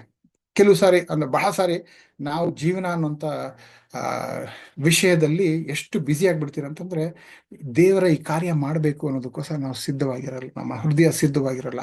ದೇವ್ರು ಕಾಯ್ತಾ ಇರ್ತಾರೆ. ನಾವು ಯಾವಾಗ ದೇವ್ರ ಕಡೆ ತಿಳ್ಕೊಂಡು ದೇವರ ರಾಜ್ಯಕ್ಕೆ ಯಾವಾಗ ತವಕ ಪಡ್ತಿರೋ ಆವಾಗ ನಮ್ಮ ಕೈಯಲ್ಲಿ ಆ ವಿಶೇಷವಾದಂತ ಕಾರ್ಯ ಸೇವೆ ನಮ್ಮ ಕೈಯಲ್ಲಿ ಮಾಡಿಸ್ತಾರೆ. ಖಂಡಿತ ಇದು ನಾನು 100% ಇದನ್ನ ನಂಬ್ತೇನೆ. ನಾವೆಲ್ಲರೂ ಕೂಡ ದೇವ್ರ ಹತ್ರ ಹೋಗಿ, ದೇವರೇ ನನಗೋಸ್ಕರ ಇಟ್ಟಿರುವಂತಹ ಆ ವಿಶಿಷ್ಟವಾದಂತಹ ಕಾರ್ಯ ಯಾವುದು, ನನಗೋಸ್ಕರ ನೀವು ಏನೋ ನನ್ನ ಕೈಯಿಂದ ಏನ್ ಮಾಡಿಸ್ಬೇಕಂತಿದ್ರೋ ದಯವಿಟ್ಟು ನನಗೆ ತೋರಿಸ್ಕೊಡಿ, ನನಗೆ ಆ ಮಾರ್ಗದರ್ಶನದಲ್ಲಿ ಕರ್ಕೊಂಡೋಗಿ ನನ್ನನ್ನು ಆ ದಾರಿಯಲ್ಲಿ ಅಂತ ಹೇಳಿ ನೀವು ಪ್ರಾರ್ಥನೆ ಮಾಡಿದ್ರೆ ಖಂಡಿತವಾಗ್ಲೂ ಆ ವಿಷಯ ದೇವ್ರು ನಿಮ್ಗೆ ತೋರಿಸ್ಕೊಡ್ತಾರೆ. ಪ್ರಾರ್ಥನೆ ಮಾಡಬೇಕಾಗಿದೆ. ಸೊ ಆ ರೀತಿಲಿ ಆ ವಿಷಯ ಕೂಡ ಈ ವಚನಗಳಿಂದ ನಾವು ನೋಡ್ಬೋದು. ಅಷ್ಟೇ ಅಲ್ದಿರ ಇಲ್ಲಿ ನಾನು ಅವಾಗ್ಲೇ ಹೇಳ್ದಂಗೆ ದೇವರಿಗೆ ಬಹು ಪೀಳಿಗೆಯ ಸೇವೆ. ಸೊ ಇಲ್ಲಿ ಕೆಲವರು ಹೆಸರು ಹೇಳ್ತಾ ಇದಾರೆ. ಈಗ ವಿಶಿಷ್ಟವಾದಂತ ಕಾರ್ಯ ಮಾಡೋದಕ್ಕೆ ದೇವರ ಆರಿಸಿರೋದು ಬೆಚಲೇಲ್ ಎಂಬ ಒಬ್ಬ ವ್ಯಕ್ತಿ. ಅವರ ತಂದೆ ಊರಿ, ಅವರ ತಾತ ಹೂರ. ಆವಾಗ್ಲೇ ಹೊಸ ಒಡಂಬಡಿಕೆಯಲ್ಲಿ ತಿಮೋತಿಯ ತಾಯಿ ಮತ್ತು ಅಜ್ಜಿ ನೋಡಿದ್ರಿ. ಇಲ್ಲಿ ಬೆಚಲೇಲ್ ಎಂಬ ತಂದೆ ಊರಿ, ತಾತ ಹೂರ. ಏನ್ ಹೆಸರು ನೋಡಿ, ಹೂರ, ಉರಿ, ತಂದೆ ಯಾಕೆ ಇದ್ರ ಬಗ್ಗೆ ನಾನು ಹೇಳ್ತಾ ಇದ್ದೀನಿ ಅಂತಂದ್ರೆ, ಅವ್ರ ಬಗ್ಗೆ ಒಂದು ವಚನ ಓದೋಣ. ವಿಮೋಚನ ಕಾಂಡ 17ನೇ ಅಧ್ಯಾಯ ವಚನ 11-13. ವಿಮೋಚನ ಕಾಂಡ 17ನೇ ಅಧ್ಯಾಯ ವಚನ 11-13. ಮೋಶೆಯು ತನ್ನ ಕೈಗಳನ್ನು ಮೇಲಕ್ಕೆ ಎತ್ತಿರುವಾಗ ಇಸ್ರಾಯೇಲ್ಯರು ಬಲವಾಗುವರು, ಇಳಿಸುವಾಗ ಅಮೇಲ್ಯಕರು ಬಲವಾಗುವರು. ಅಂದ್ರೆ ಮೋಶೆಯ ಪ್ರಾರ್ಥನೆ ಮಾಡ್ತಾ ಇದ್ದಾನೆ. ಯೆಹೋಶುವ ತನ್ನ ಸೈನಿಕರನ್ನ ಕರ್ಕೊಂಡೋಗಿ ಯುದ್ಧ ಮಾಡ್ತಾ ಇದ್ದಾನೆ. ಮೋಶೆಯ ಕೈಗಳನ್ನೆತ್ತಿ ಪ್ರಾರ್ಥನೆ ಮಾಡ್ತಾ ಇರ್ಬೇಕಾದ್ರೆ ಎಲ್ಲಿವರೆಗೂ ತನ್ನ ಕೈಗಳು ಮೇಲಕ್ಕೆತ್ತಿ ದೇವ್ರನ್ನ ಪ್ರಾರ್ಥನೆ ಮಾಡ್ತಾ ಇದ್ರು ಅಲ್ಲಿವರೆಗೂ ಯೆಹೋಶುವ ಮತ್ತೆ ತನ್ನ ತಂಡದವರು ಗೆಲ್ತಾ ಇದ್ರು. ಯಾವಾಗ ಕೈಗಳು ಭಾರ ಆಗ್ತಾ ಇದೆ ಅಂತ ಇಳಿಸಕ್ ಶುರು ಮಾಡಿದ್ರು, ಯೆಹೋಶುವನ ಸೈನಿಕರು ಸೋಲ್ತಾ ಇದ್ರು. 12ನೇ ವಚನ, ಹೀಗಿರಲು ಮೋಶೆಯ ಕೈಗಳು ಭಾರವಾದ್ದರಿಂದ ಆರೋನನ ಹೂರರು ಒಂದು ಕಲ್ಲನ್ನು ತಂದಿಟ್ಟು ಅದರ ಮೇಲೆ ಅವನನ್ನು ಕೂಡ್ರಿಸಿ ಬಲಗಡೆ ಒಬ್ಬನು ಎಡಗಡೆ ಒಬ್ಬನು ಅವನ ಕೈಗಳಿಗೆ ಆಧಾರ ಕೊಟ್ಟರು. ಈ ರೀತಿಯಲ್ಲಿ ಅವನ ಕೈಗಳು ಹೊತ್ತು ಮುಳುಗುವ ತನಕ ಇಳಿಯದೆ ನಿಂತೇ ಇದ್ದವು. ಹೀಗಿರುವುದರಿಂದ ಯೆಹೋಶುವನು ಅಮೇಲ್ಯಕರನ್ನು ಅವರ ಭಟರನ್ನು ಕತ್ತಿಯಿಂದ ಕೆಡವಿ ಬಿಟ್ಟನು. ಅಂದ್ರೆ ಯೆಹೋಶುವ ಗೆದ್ದ. ಹೇಗೆ? ಮೋಶೆಯ ಕೈಗಳನ್ನೆತ್ತಿ ಪ್ರಾರ್ಥನೆ ಮಾಡ್ತಾ ಇರ್ಬೇಕಾದ್ರೆ ಯೆಹೋಶುವ ಗೆದ್ದ. ಈ ಕೈಗಳು ಭಾರವಾದಾಗ, ಅಯ್ಯೋ ಕೈ ಕೆಳಗೆ ಹೋಗ್ತಾ ಇದೆ ಅಂದಾಗ ಇಬ್ಬರು ಸಹಾಯ ಮಾಡಿದ್ರು ಮೋಶೆಯನಿಗೆ. ಯಾರವರು? 12ನೇ ವಚನ, ಹೀಗಿರಲು ಮೋಶೆಯ ಕೈಗಳು ಭಾರವಾದರಿಂದ ಆರೋನ ಹೂರ. ಯಾರು ಈ ಹೂರ? ಅವಾಗ್ಲೇ ವಚನ ಓದಿದ್ರಲ್ಲ, ಬೆಚಲೇನ್ ಎಂಬ ಅವರ ತಾತ ಅಂತ ಹೇಳಿ ಪೂರ ದೇವರ ಸೇವೆ ಮಾಡ್ತಾ ಇದ್ದಾನೆ. ತನ್ನದೇ ರೀತಿಯಲ್ಲಿ ಮೋಶನಿಗೆ ಸಹಾಯಕನಾಗಿ ನಿಂತ. ಈಗ ಮೊಮ್ಮಗ 32ನೇ ಅಧ್ಯಾಯದಲ್ಲಿ ನಾವು 31ನೇ ಅಧ್ಯಾಯದಲ್ಲಿ ನಾವು ನೋಡ್ತಾ ಇದೀವಿ, ಮೊಮ್ಮಗ ದೇವರ ಕಾರ್ಯಕ್ಕೆ ಸಿದ್ಧನಾಗಿದೆ, ದೇವರು ಆರಿಸ್ಕೊಂಡಿದ್ದಾನೆ. ಇಲ್ಲೂ ಕೂಡ ನಾವು ನೋಡ್ತೀವಿ, ಬಹು ಪೀಳಿಗೆ ದೇವರ ಸೇವೆ ಮಾಡ್ತಾ ಇದೆ. ನಮ್ಮ ಸಂತತಿ, ನಮ್ಮ ಪೀಳಿಗೆ, ಮುಂದಿನ ಪೀಳಿಗೆ ದೇವರ ಸೇವೆ ಮಾಡುತ್ತಾ ಫಸ್ಟ್ ನಾವು ಮಾಡ್ತಾ ಇದ್ದೀರಾ ಅಂತ ನಾವು ನೋಡ್ಬೇಕು. ನನ್ನ ಮಗ, ನನ್ನ ಮೊಮ್ಮಗ, ನನ್ನ ಮಗಳು, ನನ್ನ ಮೊಮ್ಮಕ್ಕಳು ದೇವರ ಸೇವೆ ಮಾಡ್ತಾರ ಇಲ್ವಾ? ಆಲೋಚನೆ ಮಾಡಿ ನೋಡಿ, ಏನ್ ಅನ್ಸುತ್ತೆ? ನನಗೆ ಹೆಂಗ್ ಗೊತ್ತಾಗುತ್ತೆ ಬ್ರದರ್, ಅದು ಅವ್ರ ಜೀವನ, ಅವ್ರು ನಿರ್ಧಾರ ಮಾಡ್ಕೋಬೇಕು ಅಂತ ನಾವು ಅನ್ಕೋಬಹುದು. ಈಗ ನಾನು ಯಾವ ರೀತಿಯಲ್ಲಿ ನನ್ನ ಜೀವನ ನಡೆಸ್ತಾ ಇದ್ದೀನಿ, ಈಗ ಯಾವ ರೀತಿಯಲ್ಲಿ ನನ್ನ ಕುಟುಂಬನ ನಾನು ನೋಡ್ಕೊಳ್ತಾ ಇದ್ದೀನಿ, ಅದ್ರ ಮೇಲೆ ಆಧಾರಿತವಾಗಿದೆ ಮುಂದಿನ ಪೀಳಿಗೆ ದೇವರ ಸೇವೆ ಮಾಡ್ತಾರೋ ಇಲ್ವೋ ಅಂತ ಹೇಳಿ. ಸೊ ಈಗ ನಾನು ಯಾವ ರೀತಿಯಲ್ಲಿ ಜೀವನ ಮಾಡಬೇಕು, ನಾನು ಏನ್ ಮಾಡಬೇಕು ಅನ್ನೋಂಥ ಕೆಲವು ವಿಷಯಗಳು ನಾವು ಕಲಿಯೋಣ. ನಾನು ತರಬೇತಿ ನೀಡ್ತಾ ಇರ್ತೀನಿ. ತರಬೇತಿ ನೀಡ್ಬೇಕಾದ್ರೆ ಹಲವಾರು ಬೇರೆ ಬೇರೆ ಶೀರ್ಷಿಕೆಯಲ್ಲಿ ತರಬೇತಿ ನೀಡ್ತಾ ಇರ್ತೀನಿ. ಈ ಕಳೆದ ಕೆಲವು ವಾರಗಳಿಂದ ಕೂಡ ಒಂದು ಮಾಲ್ ಎಂಪ್ಲಾಯೀಸ್ಗೆ ನಾನು ತರಬೇತಿ ನೀಡ್ತಾ ಇದ್ದೀನಿ. ಅವರಿಗೆ ಯಾವ ರೀತಿಯಲ್ಲಿ ಅವರ ಕೆಲಸದಲ್ಲಿ ಬೆಳಿಬಹುದು, ಕಸ್ಟಮರ್ ಪ್ರಕಾರ ಕಸ್ಟಮರ್ ಏನ್ ಬೇಕಾಗತ್ತೆ, ಯಾವ ರೀತಿಯಲ್ಲಿ ಸೇವೆ ಸಲ್ಲಿಸಬೇಕು ಅನ್ನೋಂತ ಹಲವಾರು ಶೀರ್ಷಿಕೆಗಳಲ್ಲಿ ತರಬೇತಿ ನೀಡ್ತಾ ಇದ್ದೆ. ಅದರಲ್ಲಿ ಒಂದು ವಿಷಯ ಅವ್ರಿಗೆ ಹೇಳ್ತಾ ಇದ್ದೆ, ಅವರ ಕುಟುಂಬ ಕುಟುಂಬದಲ್ಲಿರುವಂತ ಸದಸ್ಯರ ಜೊತೆಲಿ ಸಂಬಂಧ ಹೇಗಿದೆ, ಅದಕ್ಕೂ ಕೆಲ್ಸಕ್ಕೂ ಏನ್ ಸಂಬಂಧ ಅಂತಂದ್ರೆ, ಸ್ಟ್ರೆಸ್ ಅನ್ನೋದು ಕುಟುಂಬದಲ್ಲಿ ಸಂಬಂಧಗಳು ಸರಿ ಇಲ್ಲ ಅಂತಂದ್ರೆ ಸ್ಟ್ರೆಸ್ ಜಾಸ್ತಿ ಆಗುತ್ತೆ. ಸ್ಟ್ರೆಸ್ ಜಾಸ್ತಿ ಇದ್ರೆ ಕಸ್ಟಮರ್ಸ್ಗೆ ಒಳ್ಳೆ ಸರ್ವಿಸ್ ಕೊಡಕ್ ಆಗೋದಿಲ್ಲ ಅನ್ನೋಂತ ವಿಷಯ ಮಾತಾಡ್ಬೇಕಾದ್ರೆ ಕೆಲವು ವಿಷಯಗಳು ಅವ್ರ ಹತ್ರ ಹಂಚ್ಕೊತಾ ಇದ್ದೆ. ಅದನ್ನೇ ನಿಮ್ಮ ಹತ್ರನು ಹಂಚ್ಕೊಳ್ತಾ ಇದ್ದೀನಿ. ಏನಂದ್ರೆ, ಹಲವಾರು ವರ್ಷಗಳ ಹಿಂದೆ ನಾನು ಒಂದು ಕಂಪನಿಲಿ ಕೆಲಸ ಮಾಡ್ತಾ ಇರ್ಬೇಕಾದ್ರೆ ಫಾರಿನ್ಗೆ ಹೋಗುವಂತ ಅವಕಾಶ ನನಗೆ ಸಿಕ್ತು. ಒಂದಿನ ಕೆಲಸ ಎಲ್ಲ ಮುಗಿಸಿದ ನಂತರ ಅವ್ರು ಹೇಳಿದ್ರು, ನಾನು ಅಲ್ಲೇ ವೀಕೆಂಡ್ ಇರ್ಬೇಕಾಗಿತ್ತು, ಶುಕ್ರವಾರ ತನಕ ಕೆಲಸ, ಶನಿವಾರ ಭಾನುವಾರ ರಜೆ ಇರೋದ್ರಿಂದ ನನ್ನ ಬಾಸ್ ಏನ್ ಹೇಳಿದ್ರು ಅಂದ್ರೆ, ಆ ಊರಲ್ಲಿ ಇರುವಂತ ಬಾಸ್ ಏನ್ ಹೇಳಿದ್ರು ಅಂದ್ರೆ, ಬಾ ನಮ್ಮ ಮನೆಗೆ ಕರ್ಕೊಂಡು ಹೋಗ್ತೀನಿ, ನಾಳೆ ಏನಾದ್ರು ಬೇರೆ ಕೆಲಸ ಇದೆಯಾ ಅಂದ್ರೆ, ಇಲ್ಲ ನಾನು ಹೋಟೆಲ್ ರೂಮಲ್ಲೇ ಹೋಗಿರ್ತೀನಿ, ಖಂಡಿತವಾಗಿ ನಿಮ್ ಜೊತೆಲಿ ಬರ್ತೀನಿ ಅಂದ್ರು. ಅವ್ರು ಹೇಳಿದ್ರು, ಈ ತರ ನನ್ನ ತಂದೆಗೆ ಹುಷಾರಿಲ್ಲ, ನೀನ್ ಬಂದು ಪ್ರೇಯರ್ ಮಾಡು ನನ್ನ ತಂದೆಗೋಸ್ಕರ ಅಂತ ಹೇಳಿದ್ರು.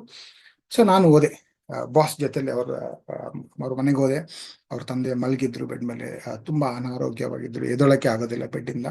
ಸೊ ಅವರ ಯೋಗಕ್ಷೇಮ ಎಲ್ಲ ಕೇಳ್ಕೊಂಡೆ, ಹೇಗಿದ್ದಾರೆ, ಏನಾಗ್ತಿದೆ ಅಂತೆಲ್ಲ ಕೇಳ್ಕೊಂಡು ಅವ್ರಿಗೋಸ್ಕರ ಪ್ರಾರ್ಥನೆ ಎಲ್ಲ ಮಾಡಿದೆ. ಪ್ರಾರ್ಥನೆ ಮಾಡಬೇಕಾದ್ರೆ ಅವ್ರ ಹತ್ರ ಮಾತಾಡ್ತಾ ಇರ್ಬೇಕಾದ್ರೆಲ್ಲ ನೋಡ್ತಾ ಇದ್ರೆ, ಒಂದು ಹೆಂಗಸು ಬಂದು ಅವರ ಯೋಗಕ್ಷೇಮ ನೋಡ್ಕೊತಾ ಇದ್ರು. ಅವ್ರಿಗೆ ಏನ್ ಬೇಕು, ಏನಾದ್ರು ತಿನ್ಬೇಕಾ ಅಥವಾ ಕುಡಿಬೇಕಾ ಅಂತಂದ್ರೆ ಅವರೇ ಬಂದು ತಿನ್ಸೋದು, ಕುಡಿಸೋದು, ಈ ರೀತಿಲಿ ಆ ನನ್ನ ಬಾಸ್ ಅವರ ತಂದೆಯ ಯೋಗಕ್ಷೇಮ ಆ ಹೆಂಗಸು ನೋಡ್ಕೊಳ್ತಾ ಇದ್ರು. ಒಂದು ಆಲ್ಮೋಸ್ಟ್ 1 ಗಂಟೆ ತನಕ ಅಲ್ಲಿದ್ದೆ. ಅದಾದ ನಂತರ ಬಾಸ್ ಹೇಳಿದ್ರು, ಬನ್ನಿ ಹೋಗೋಣ ಅಂತಂದ್ರು. ಅದಕ್ಕೆ ಹೊರಟೆ. ಅಲ್ಲಿ ಪ್ರಾರ್ಥನೆ ಮಾಡ್ಬಿಟ್ಟು ಅಲ್ಲಿಂದ ನಾನು ಹೊರಟೆ. ಇನ್ನೊಂದ್ ಕಡೆ ಕರ್ಕೊಂಡೋಗ್ಬಿಟ್ಟು, ಬಾ ಇಲ್ಲಿ ಒಬ್ಬರನ್ನ ಪರಿಚಯ ಮಾಡ್ಕೊಡ್ತೀನಿ ಅಂತ ಹೇಳಿ ಕರ್ಕೊಂಡೋಗಿ ಒಬ್ಬರನ್ನ ಪರಿಚಯ ಮಾಡ್ಕೊಟ್ರು. ಇವರೇ ನನ್ನ ತಾಯಿ ಅಂತ. ನನಗೆ ಸ್ವಲ್ಪ ಕನ್ಫ್ಯೂಷನ್ ಆಯ್ತು. ಇವ್ರ ತಾಯಿ ಆದ್ರೆ ಮನೆಯಲ್ಲಿ ತಂದೆ ಜೊತೆಗಿದ್ದಂತ ಹೆಂಗಸರು ಯಾರು ಅನ್ಕೊಳ್ತಾ ಇದ್ದೆ. ಸೊ ನನಗೆ ಸ್ವಲ್ಪ ಗೊಂದಲ ಆಗಿ ಅವ್ರ ತಾಯಿ ಹತ್ರ ಮಾತಾಡೋದಾದ ನಂತರ ಬಾಸ್ ಹತ್ರ ಹೇಳಿದೆ, ನಿಮ್ ತಾಯಿ ಇಲ್ಲಿರ್ತಾರೆ ಅಂದ್ರೆ, ನಮ್ ತಾಯಿ ಅವ್ರ ಬಾಯ್ ಫ್ರೆಂಡ್ ಜೊತೆಗಿರ್ತಾರೆ. ನಿಮ್ ತಂದೆ ಜೊತೆಗಿದ್ದು ಹೆಂಗಸ ಯಾರು? ಅದು ನಮ್ ತಂದೆಯವರ ಗರ್ಲ್ ಫ್ರೆಂಡ್ ಅಂತಂದು. ನೀವೆಲ್ಲಿದ್ರ? ನನ್ನ ಗರ್ಲ್ ಫ್ರೆಂಡ್ ಜೊತೆಗಿದ್ದೀನಿ. ನೀವು ಬೇರೆ ಕುಟುಂಬಸ್ಥರು ಯಾರು ಇದ್ರ ಅಂದ್ರೆ, ಅಕ್ಕ ಇದ್ದಾರೆ, ಅವರು ಅವ್ರ ಬಾಯ್ ಜೊತೆಗಿದ್ದಾರೆ ಅಂತಂದು. ಇದು ಒಂದು ವಿಷಯ ನಾನು ತರಬೇತಿ ಹಂಚ್ಕೊಂಡೆ. ಅದಾದ ನಂತರ ಇನ್ನೊಂದು ಕಡೆ ಬಿದ್ದಾಗ ಅಲ್ಲಿ ಕೂಡ ಅಲ್ಲಿರುವಂತ ಆ ಊರಿನಲ್ಲಿರುವಂತ ಒಂದು ಬಾಸ್ ಅವ್ರು ಕೂಡ ಹೇಳಿದ್ರು, ವಿಜಯ್ ಸಾಯಂಕಾಲ ಏನಾದ್ರು ಕೆಲಸ ಮಾಡ್ತಾ ಇದೀಯಾ, ಬೇರೆ ಏನಾದ್ರು ಅಪಾಯಿಂಟ್ಗಳು? ಇಲ್ಲ ಕೆಲಸ ಆದ್ಮೇಲೆ ಹೋಟೆಲ್ ರೂಮ್ ಹೋಗಿ ಇರ್ತೀನಿ ಅಂದಾಗ, ಬಾ ನಾನು ಡಿನ್ನರ್ ಕರ್ಕೊಂಡು ಹೋಗ್ತೀನಿ ಅಂತಂದ್ರು. ಸೊ ಕೆಲಸ ಮುಗಿಸ್ಕೊಂಡೆ ಹೋಟ್ಲ್ಗೆ ಹೋದೆ, ಫ್ರೆಶ್ ಆದೆ. ಬಾಸ್ ಬಂದ್ರು, ಅವ್ರ ಕಾರಲ್ಲಿ ಕರ್ಸ್ಕೊಂಡು ಒಂದು ಹೋಟ್ಲ್ ಕರ್ಕೊಂಡು ಹೋದ್ರು. ಆ ಹೋಟ್ಲ್ಗೆ ಹೋದಾಗ ಆ ಹೋಟ್ಲಲ್ಲಿ ಆಲ್ರೆಡಿ ಅರೇಂಜ್ ಮಾಡಿದ್ರು. ಇವರ ಸ್ನೇಹಿತರು ಕೆಲವರೆಲ್ಲ ಬಂದಿದ್ರು. ಅವ್ರ ಜೊತೆಲಿ ಒಬ್ಬ ಹೆಂಗಸು ಕೂಡ ಇದ್ರು. ಆ ಹೆಂಗಸು 8 ತಿಂಗಳು ಗರ್ಭಿಣಿ ಆಗಿದೆ. ಮಾತಾಡ್ತಾ ಇರ್ಬೇಕಾದ್ರೆ ಜೀವನ ಹೇಗಿದೆ ಅವರೆಲ್ಲ ಕೇಳ್ತಾ ಇದ್ರು. ಆ ಹೆಂಗಸು, ಗರ್ಭಿಣಿ ಆಗಿರುವಂತ ಹೆಂಗಸರು ನನ್ನ ಹತ್ರ ಕೇಳ್ತಾ ಇದ್ರು, ವಿಜಯ್ ಹೇಗಿದೆ, ಇಲ್ಲಿರುವಂತ ವಾತಾವರಣ ಹೇಗಿದೆ, ಇಲ್ಲಿರುವಂತ ಊಟ ಹೇಗಿದೆ, ನಿಮ್ಗೆಲ್ಲ ಅನುಕೂಲವಾಗಿದೆಯಾ ಇಲ್ವಾ ಅಂತೆಲ್ಲ ಕೇಳ್ತಾ ಇದ್ರು. ನನ್ನ ಬಾಸ್ ಅವರು ಅವರ ಫ್ರೆಂಡ್ ಜೊತೆಲಿ ಮಾತಾಡ್ಕೊಂಡಿದ್ದಾರೆ. ಸೊ ಈ ಹೆಂಗ್ಸ್ ನನಗೆ ಹೇಳ್ತಾರೆ, ವಿಜಯ್ ಏನೋ ನೀನು ಚರ್ಚ್ಗೆಲ್ಲ ಹೋಗ್ತೀಯಾ, ದೇವ್ರ ಸೇವೆ ಎಲ್ಲ ಮಾಡ್ತೀಯಾ, ದಯವಿಟ್ಟು ನಿಮ್ ಡೈರೆಕ್ಟರ್ ಇದಾರಲ್ಲ ಅವ್ರು ಹೇಳ್ತೀಯ ನನ್ನ ಜೊತೆಲಿ ಮದುವೆ ಆಗಕ್ಕೆ ಅಂತಂದ್ರು. ನನಗೆ ಅಂದ್ರೆ ಮದುವೆನೇ ಆಗಿಲ್ಲ, 8 ತಿಂಗಳು ಪ್ರೆಗ್ನೆಂಟಾ, ಗರ್ಭಿಣಿನಾ ಅಂತ ಗೊಂದಲ ಆಯ್ತು. ಈ ವಿಷಯ ಯಾಕೆ ನಾನು ತರಬೇತಿಲಿ ಹೇಳ್ತೀನಿ ಅಂದ್ರೆ, ನಾವು ಭಾರತೀಯರು ಇಂತಹ ವಿಷಯಗಳನ್ನ ಕೇಳಿಸ್ಕೊಂಡಾಗ ಇದೆಲ್ಲ ಫಾರಿನರ್ಸ್ ಮಾಡುವಂಥದ್ದು. ನಮ್ಮ ಭಾರತ, ನಮ್ಮ ಸಂಪ್ರದಾಯ, ನಮ್ಮ ಸಂಸ್ಕೃತಿ ಬಹಳ ಹೆಮ್ಮೆ ಅನ್ಸುತ್ತೆ. ಏನೋ ಈ ತರ ಎಲ್ಲ ನಾವು ಮಾಡೋದಿಲ್ಲ ಅಂತೆಲ್ಲ ನಾವು ಹೆಮ್ಮೆ ಪಡ್ತೀವಿ. ತರಬೇತಿ ನಾನು ಹೇಳ್ತೀನಿ, ಕೆಲವು ಕ್ಷಣಗಳು ತಗೊಂಡು ಪ್ರಾಮಾಣಿಕವಾಗಿ ನೋಡೋಣ ನಮ್ಮ ಕುಟುಂಬ ಹೇಗಿದೆ. ಈಗ ದೂರದಿಂದ ನೋಡುದು ಅಂತಂದ್ರೆ ಕುಟುಂಬ ಎಲ್ಲ ಅನ್ಯೋನ್ಯವಾಗಿದೆ. ಈಗ ಫೋಟೋ ನಾವು ತಗೋತಿರಲ್ಲ, ಮೊಬೈಲ್ ಫೋಟೋ ತೆಗೆದ್ಬಿಟ್ಟು ಕೆಲಸ ಝೂಮ್ ಮಾಡಿ ನೋಡ್ತೀನ, ಆ ತರ ಝೂಮ್ ಮಾಡಿ ನಾವು ನಮ್ಮ ಕುಟುಂಬ ನೋಡಿದ್ರೆ ಆವಾಗ ಗೊತ್ತಾಗುತ್ತೆ ನಿಜವಾಗ್ಲೂ ಕುಟುಂಬ ಹೇಗಿದೆ ಅಂತ ಹೇಳಿ. ಸೊ ತರಬೇತಿ ನಾನು ಹೇಳ್ತೀನಿ, ನಾವು ಡಿವೋರ್ಸ್ ಎಲ್ಲ ಮಾಡ್ಕೊಳ್ಳಲ್ಲ, ಅದೆಲ್ಲ ಫಾರಿನರ್ಸ್. ಬಟ್ ಒಂದೇ ಮನೇಲಿದ್ದು ಡಿವೋರ್ಸ್ ಆಗಿರೋ ರೀತಿಯಲ್ಲಿ ಜೀವನ ಮಾಡ್ತೀರಿ. ದೇಹ ಅಕ್ಕಪಕ್ಕ ಇದೆ, ಒಂದೇ ರೂಮಲ್ಲಿ ಇದೆ, ಒಂದೇ ಮಂಚದಲ್ಲಿ ಮಲ್ಕೋತೀರಿ, ಬಟ್ ಹೃದಯ ಒಬ್ರಿಗೊಬ್ರಿಂದ ದೂರ ಆಗ್ಬಿಟ್ಟಿದ್ದೀರಿ. ಮನಸ್ಸಿನಿಂದ ನಾವು ವಿಚ್ಛೇದನ ಮಾಡ್ಕೊಂಡ್ಬಿಟ್ಟಿದ್ದೀರಿ. ಜೊತೆಗೆ ಯಾಕಿದ್ದೀರಿ ಅಂತಂದ್ರೆ ಜನ ಏನ್ ಹೇಳ್ತಾರೋ, ಜನ ಏನ್ ಅನ್ಕೊಳ್ತಾರೋ ಆ ಭಯದಿಂದ ನಾವು ಜೊತೆಲಿದ್ದೀರಿ. ಬಟ್ ಮನಸ್ಸು ಒಂದಾಗಿಲ್ಲ. ನಾನು ಇದು ಬರೀ ಗಂಡ ಹೆಂಡತಿ ವಿಷಯ ಮಾತ್ರ ಅಲ್ಲ, ತಂದೆ ಮಕ್ಕಳು, ತಾಯಿ ಮಕ್ಕಳು, ಅಣ್ಣ ತಮ್ಮ, ಅಕ್ಕ ತಂಗಿ, ಈ ರೀತಿಲಿ ಕುಟುಂಬ ಸದಸ್ಯರಲ್ಲಿ ನಮ್ಮ ಸಂಬಂಧ ಹೇಗಿದೆ. ಹೃದಯದಲ್ಲಿ ನಾನು ಡಿವೋರ್ಸ್ ತಗೊಂಡ್ಬಿಟ್ಟಿದ್ದೇನಾ? ಜೊತೆಲಿ ಇದ್ದೀರಿ ಅಷ್ಟೇ, ಇದ್ದೀರಿ, ಮನಸ್ಸು ಒಂದಾಗಿಲ್ಲ, ಮನಸ್ಸಲ್ಲೇ ಒಂದಾಗಿಲ್ಲ. ಪ್ರಾಮಾಣಿಕವಾಗಿ ಆಲೋಚನೆ ಮಾಡಿ ನೋಡಿ, ಎಷ್ಟು ಅನ್ಯೋನ್ಯತೆ ನಮ್ಮ ಕುಟುಂಬದಲ್ಲಿ ಇದೆ ಅನ್ನೋಂಥ ವಿಷಯನ ಪ್ರಾಮಾಣಿಕವಾಗಿ ಪರಿಗಣಿಸಿ ನೋಡಿ. ಇವ್ರಿಗೋಸ್ಕರ ಅಲ್ಲ, ನಿಮಗೆ ನೀವೇ ಪ್ರಶ್ನೆಗಳು, ನನಗೂ ಉತ್ತರ ಕೊಡೋದು ಬೇಡ, ನಿಮಗೆ ನೀವೇ ಪ್ರಶ್ನೆ ಕೇಳ್ಕೊಳ್ಳಿ ಅಂತ ನಾನು ಅವರಿಗೆ ತರಬೇತಿ ನೀಡಬೇಕಾದ್ರೆ ಈ ವಿಷಯನ ಎತ್ತಿ ಹೇಳ್ತೀನಿ. ಅದನ್ನ ಯಾಕೆ ಈಗ ಈ ಬೋಧನೆಯಲ್ಲಿ ನಾನು ಹೇಳ್ತಾ ಇದ್ದೀನಿ ಅಂತಂದ್ರೆ, ಸ್ವಲ್ಪ ಝೂಮ್ ಮಾಡಿ ನೋಡೋಣ, ನಮ್ಮ ಕುಟುಂಬ ಹೇಗಿದೆ, ಪ್ರಾಮಾಣಿಕವಾಗಿ ನೋಡೋಣ, ನನ್ನ ಕುಟುಂಬ ಹೇಗಿದೆ, ಕುಟುಂಬದಲ್ಲಿ ನಿಜವಾಗ್ಲೂ ಅನ್ಯೋನ್ಯತೆ ಇದೆಯಾ? ಝೂಮ್ ಮಾಡಿ ನೋಡ್ಬೇಕು. ನಮ್ಮ ಹೃದಯಗಳು ಒಂದಾಗಿದೆಯಾ? ನಾವು ಅನ್ಯೋನ್ಯತವಾಗಿ ಪ್ರೀತಿ ವಾತ್ಸಲ್ಯದಿಂದ ಒಬ್ರಿಗೊಬ್ರು ಸೇವೆ ಮಾಡಿಕೊಂಡು, ಸಹಾಯ ಮಾಡಿಕೊಂಡು, ಪ್ರೀತಿ ಅನ್ನೋದು ನಮ್ಮ ಮನದಲ್ಲಿ ತುಂಬಿದೆಯಾ? ಆಲೋಚನೆ ಮಾಡಿ ನೋಡೋಣ. ಬಹಳಷ್ಟು ಮನೆಗಳು, ಕುಟುಂಬಗಳು ಆ ರೀತಿಲಿ ಇಲ್ಲ. ಪ್ರಾಮಾಣಿಕವಾಗಿ ನಾವು ಪರೀಕ್ಷೆ ಮಾಡಿ ನೋಡ್ದ ಅಂತಂದ್ರೆ ನಮ್ಮ ಕುಟುಂಬಗಳಲ್ಲಿ ಬರೀ ಜಗಳಗಳೇ ನಡೀತಾ ಇದೆ. ಪ್ರತಿಯೊಂದಕ್ಕೂ ಜಗಳ. ಏನೇ ಒಂದು ವಿಷಯ ತಗೊಂಡ್ರು ಕೂಡ ವಾದ, ಇದು ಹಾಗೆ ಹಾಗೆ ಬೆರಳು ತೋರಿಸೋದು, ನೀನ್ ತಪ್ಪು ನೀನ್ ತಪ್ಪು ನೀನ್ ತಪ್ಪು ಅನ್ನೋದು. ಹೇಗಿದೆ ನಮ್ಮ ಕುಟುಂಬ? ಕೆಲವು ಕ್ಷಣಗಳು ಆಲೋಚನೆ ಮಾಡಿ ನೋಡೋಣ. ಪ್ರಾಮಾಣಿಕವಾಗಿ ನನ್ನ ಕುಟುಂಬ ಹೇಗಿದೆ ಅನ್ನೋಂಥ ವಿಷಯ ಆಲೋಚನೆ ಮಾಡಿ ನೋಡೋಣ. ದೇವರಿಗೆ ಮಹಿಮೆ ಸಲ್ಲಿಸೋ ರೀತಿಯಲ್ಲಿ ಇದೆಯಾ? ದೇವರು ಖುಷಿ ಪಡುವಂತ ರೀತಿಯಲ್ಲಿ ಇದೆಯಾ? ಅಥವಾ ಹೊರಗಿನ ನೋಡೋದಕ್ಕೆ ಇದು ಕ್ರೈಸ್ತರ ಕುಟುಂಬ, ICC ಅಲ್ಲಿ ಒಂದು ಕುಟುಂಬ, ಬಟ್ ಝೂಮ್ ಮಾಡಿ ಮನೆಗಳಲ್ಲಿ ಹೋಗಿ ನೋಡಿದ್ರೆ ಅನ್ಯೋನ್ಯತೆ, ಪ್ರೀತಿ ತುಂಬಿದೆಯಾ?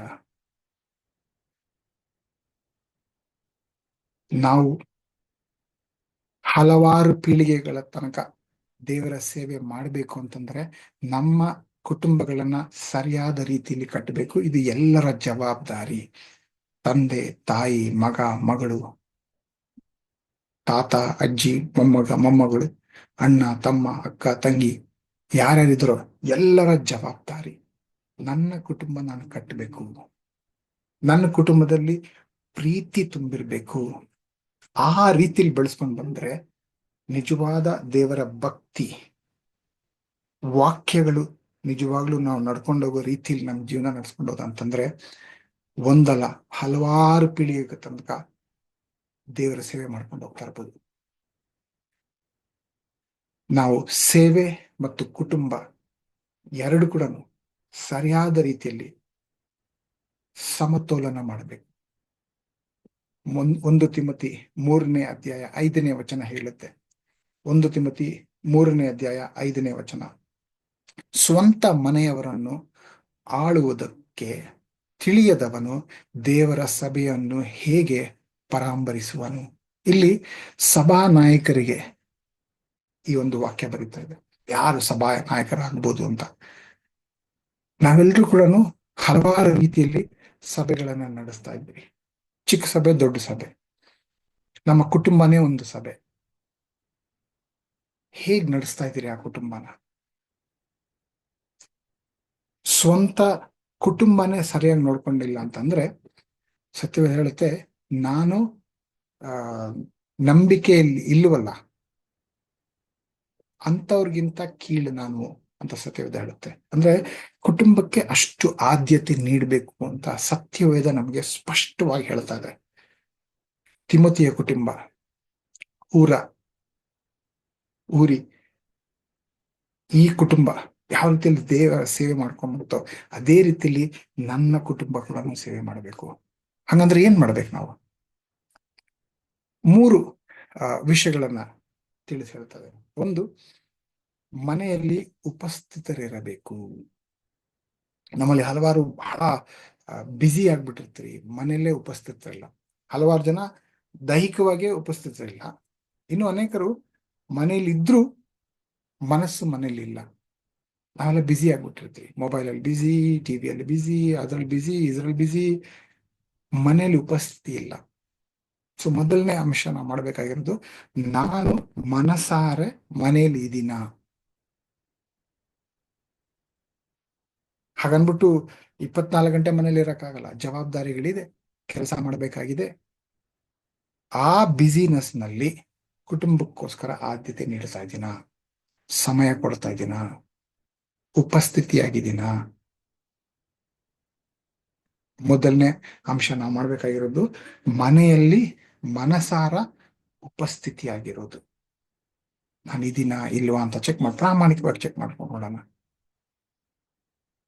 ಮೊದಲನೇದು. ಎರಡನೇದು, ಮುಕ್ತ ಸಂವಹನ, ಅಂದ್ರೆ ಓಪನ್ ಕಮ್ಯುನಿಕೇಶನ್. ನಾವು ಒಬ್ರಿಗೊಬ್ರ ಜೊತೆಲಿ ಮಾತಾಡ್ತಾ ಇದ್ದೀರಾ? ಒಬ್ಬರ ಜೀವನದಲ್ಲಿ ಏನ್ ನಡೀತಾ ಇದೆ ಅಂತ ಗೊತ್ತಿದೆಯಾ?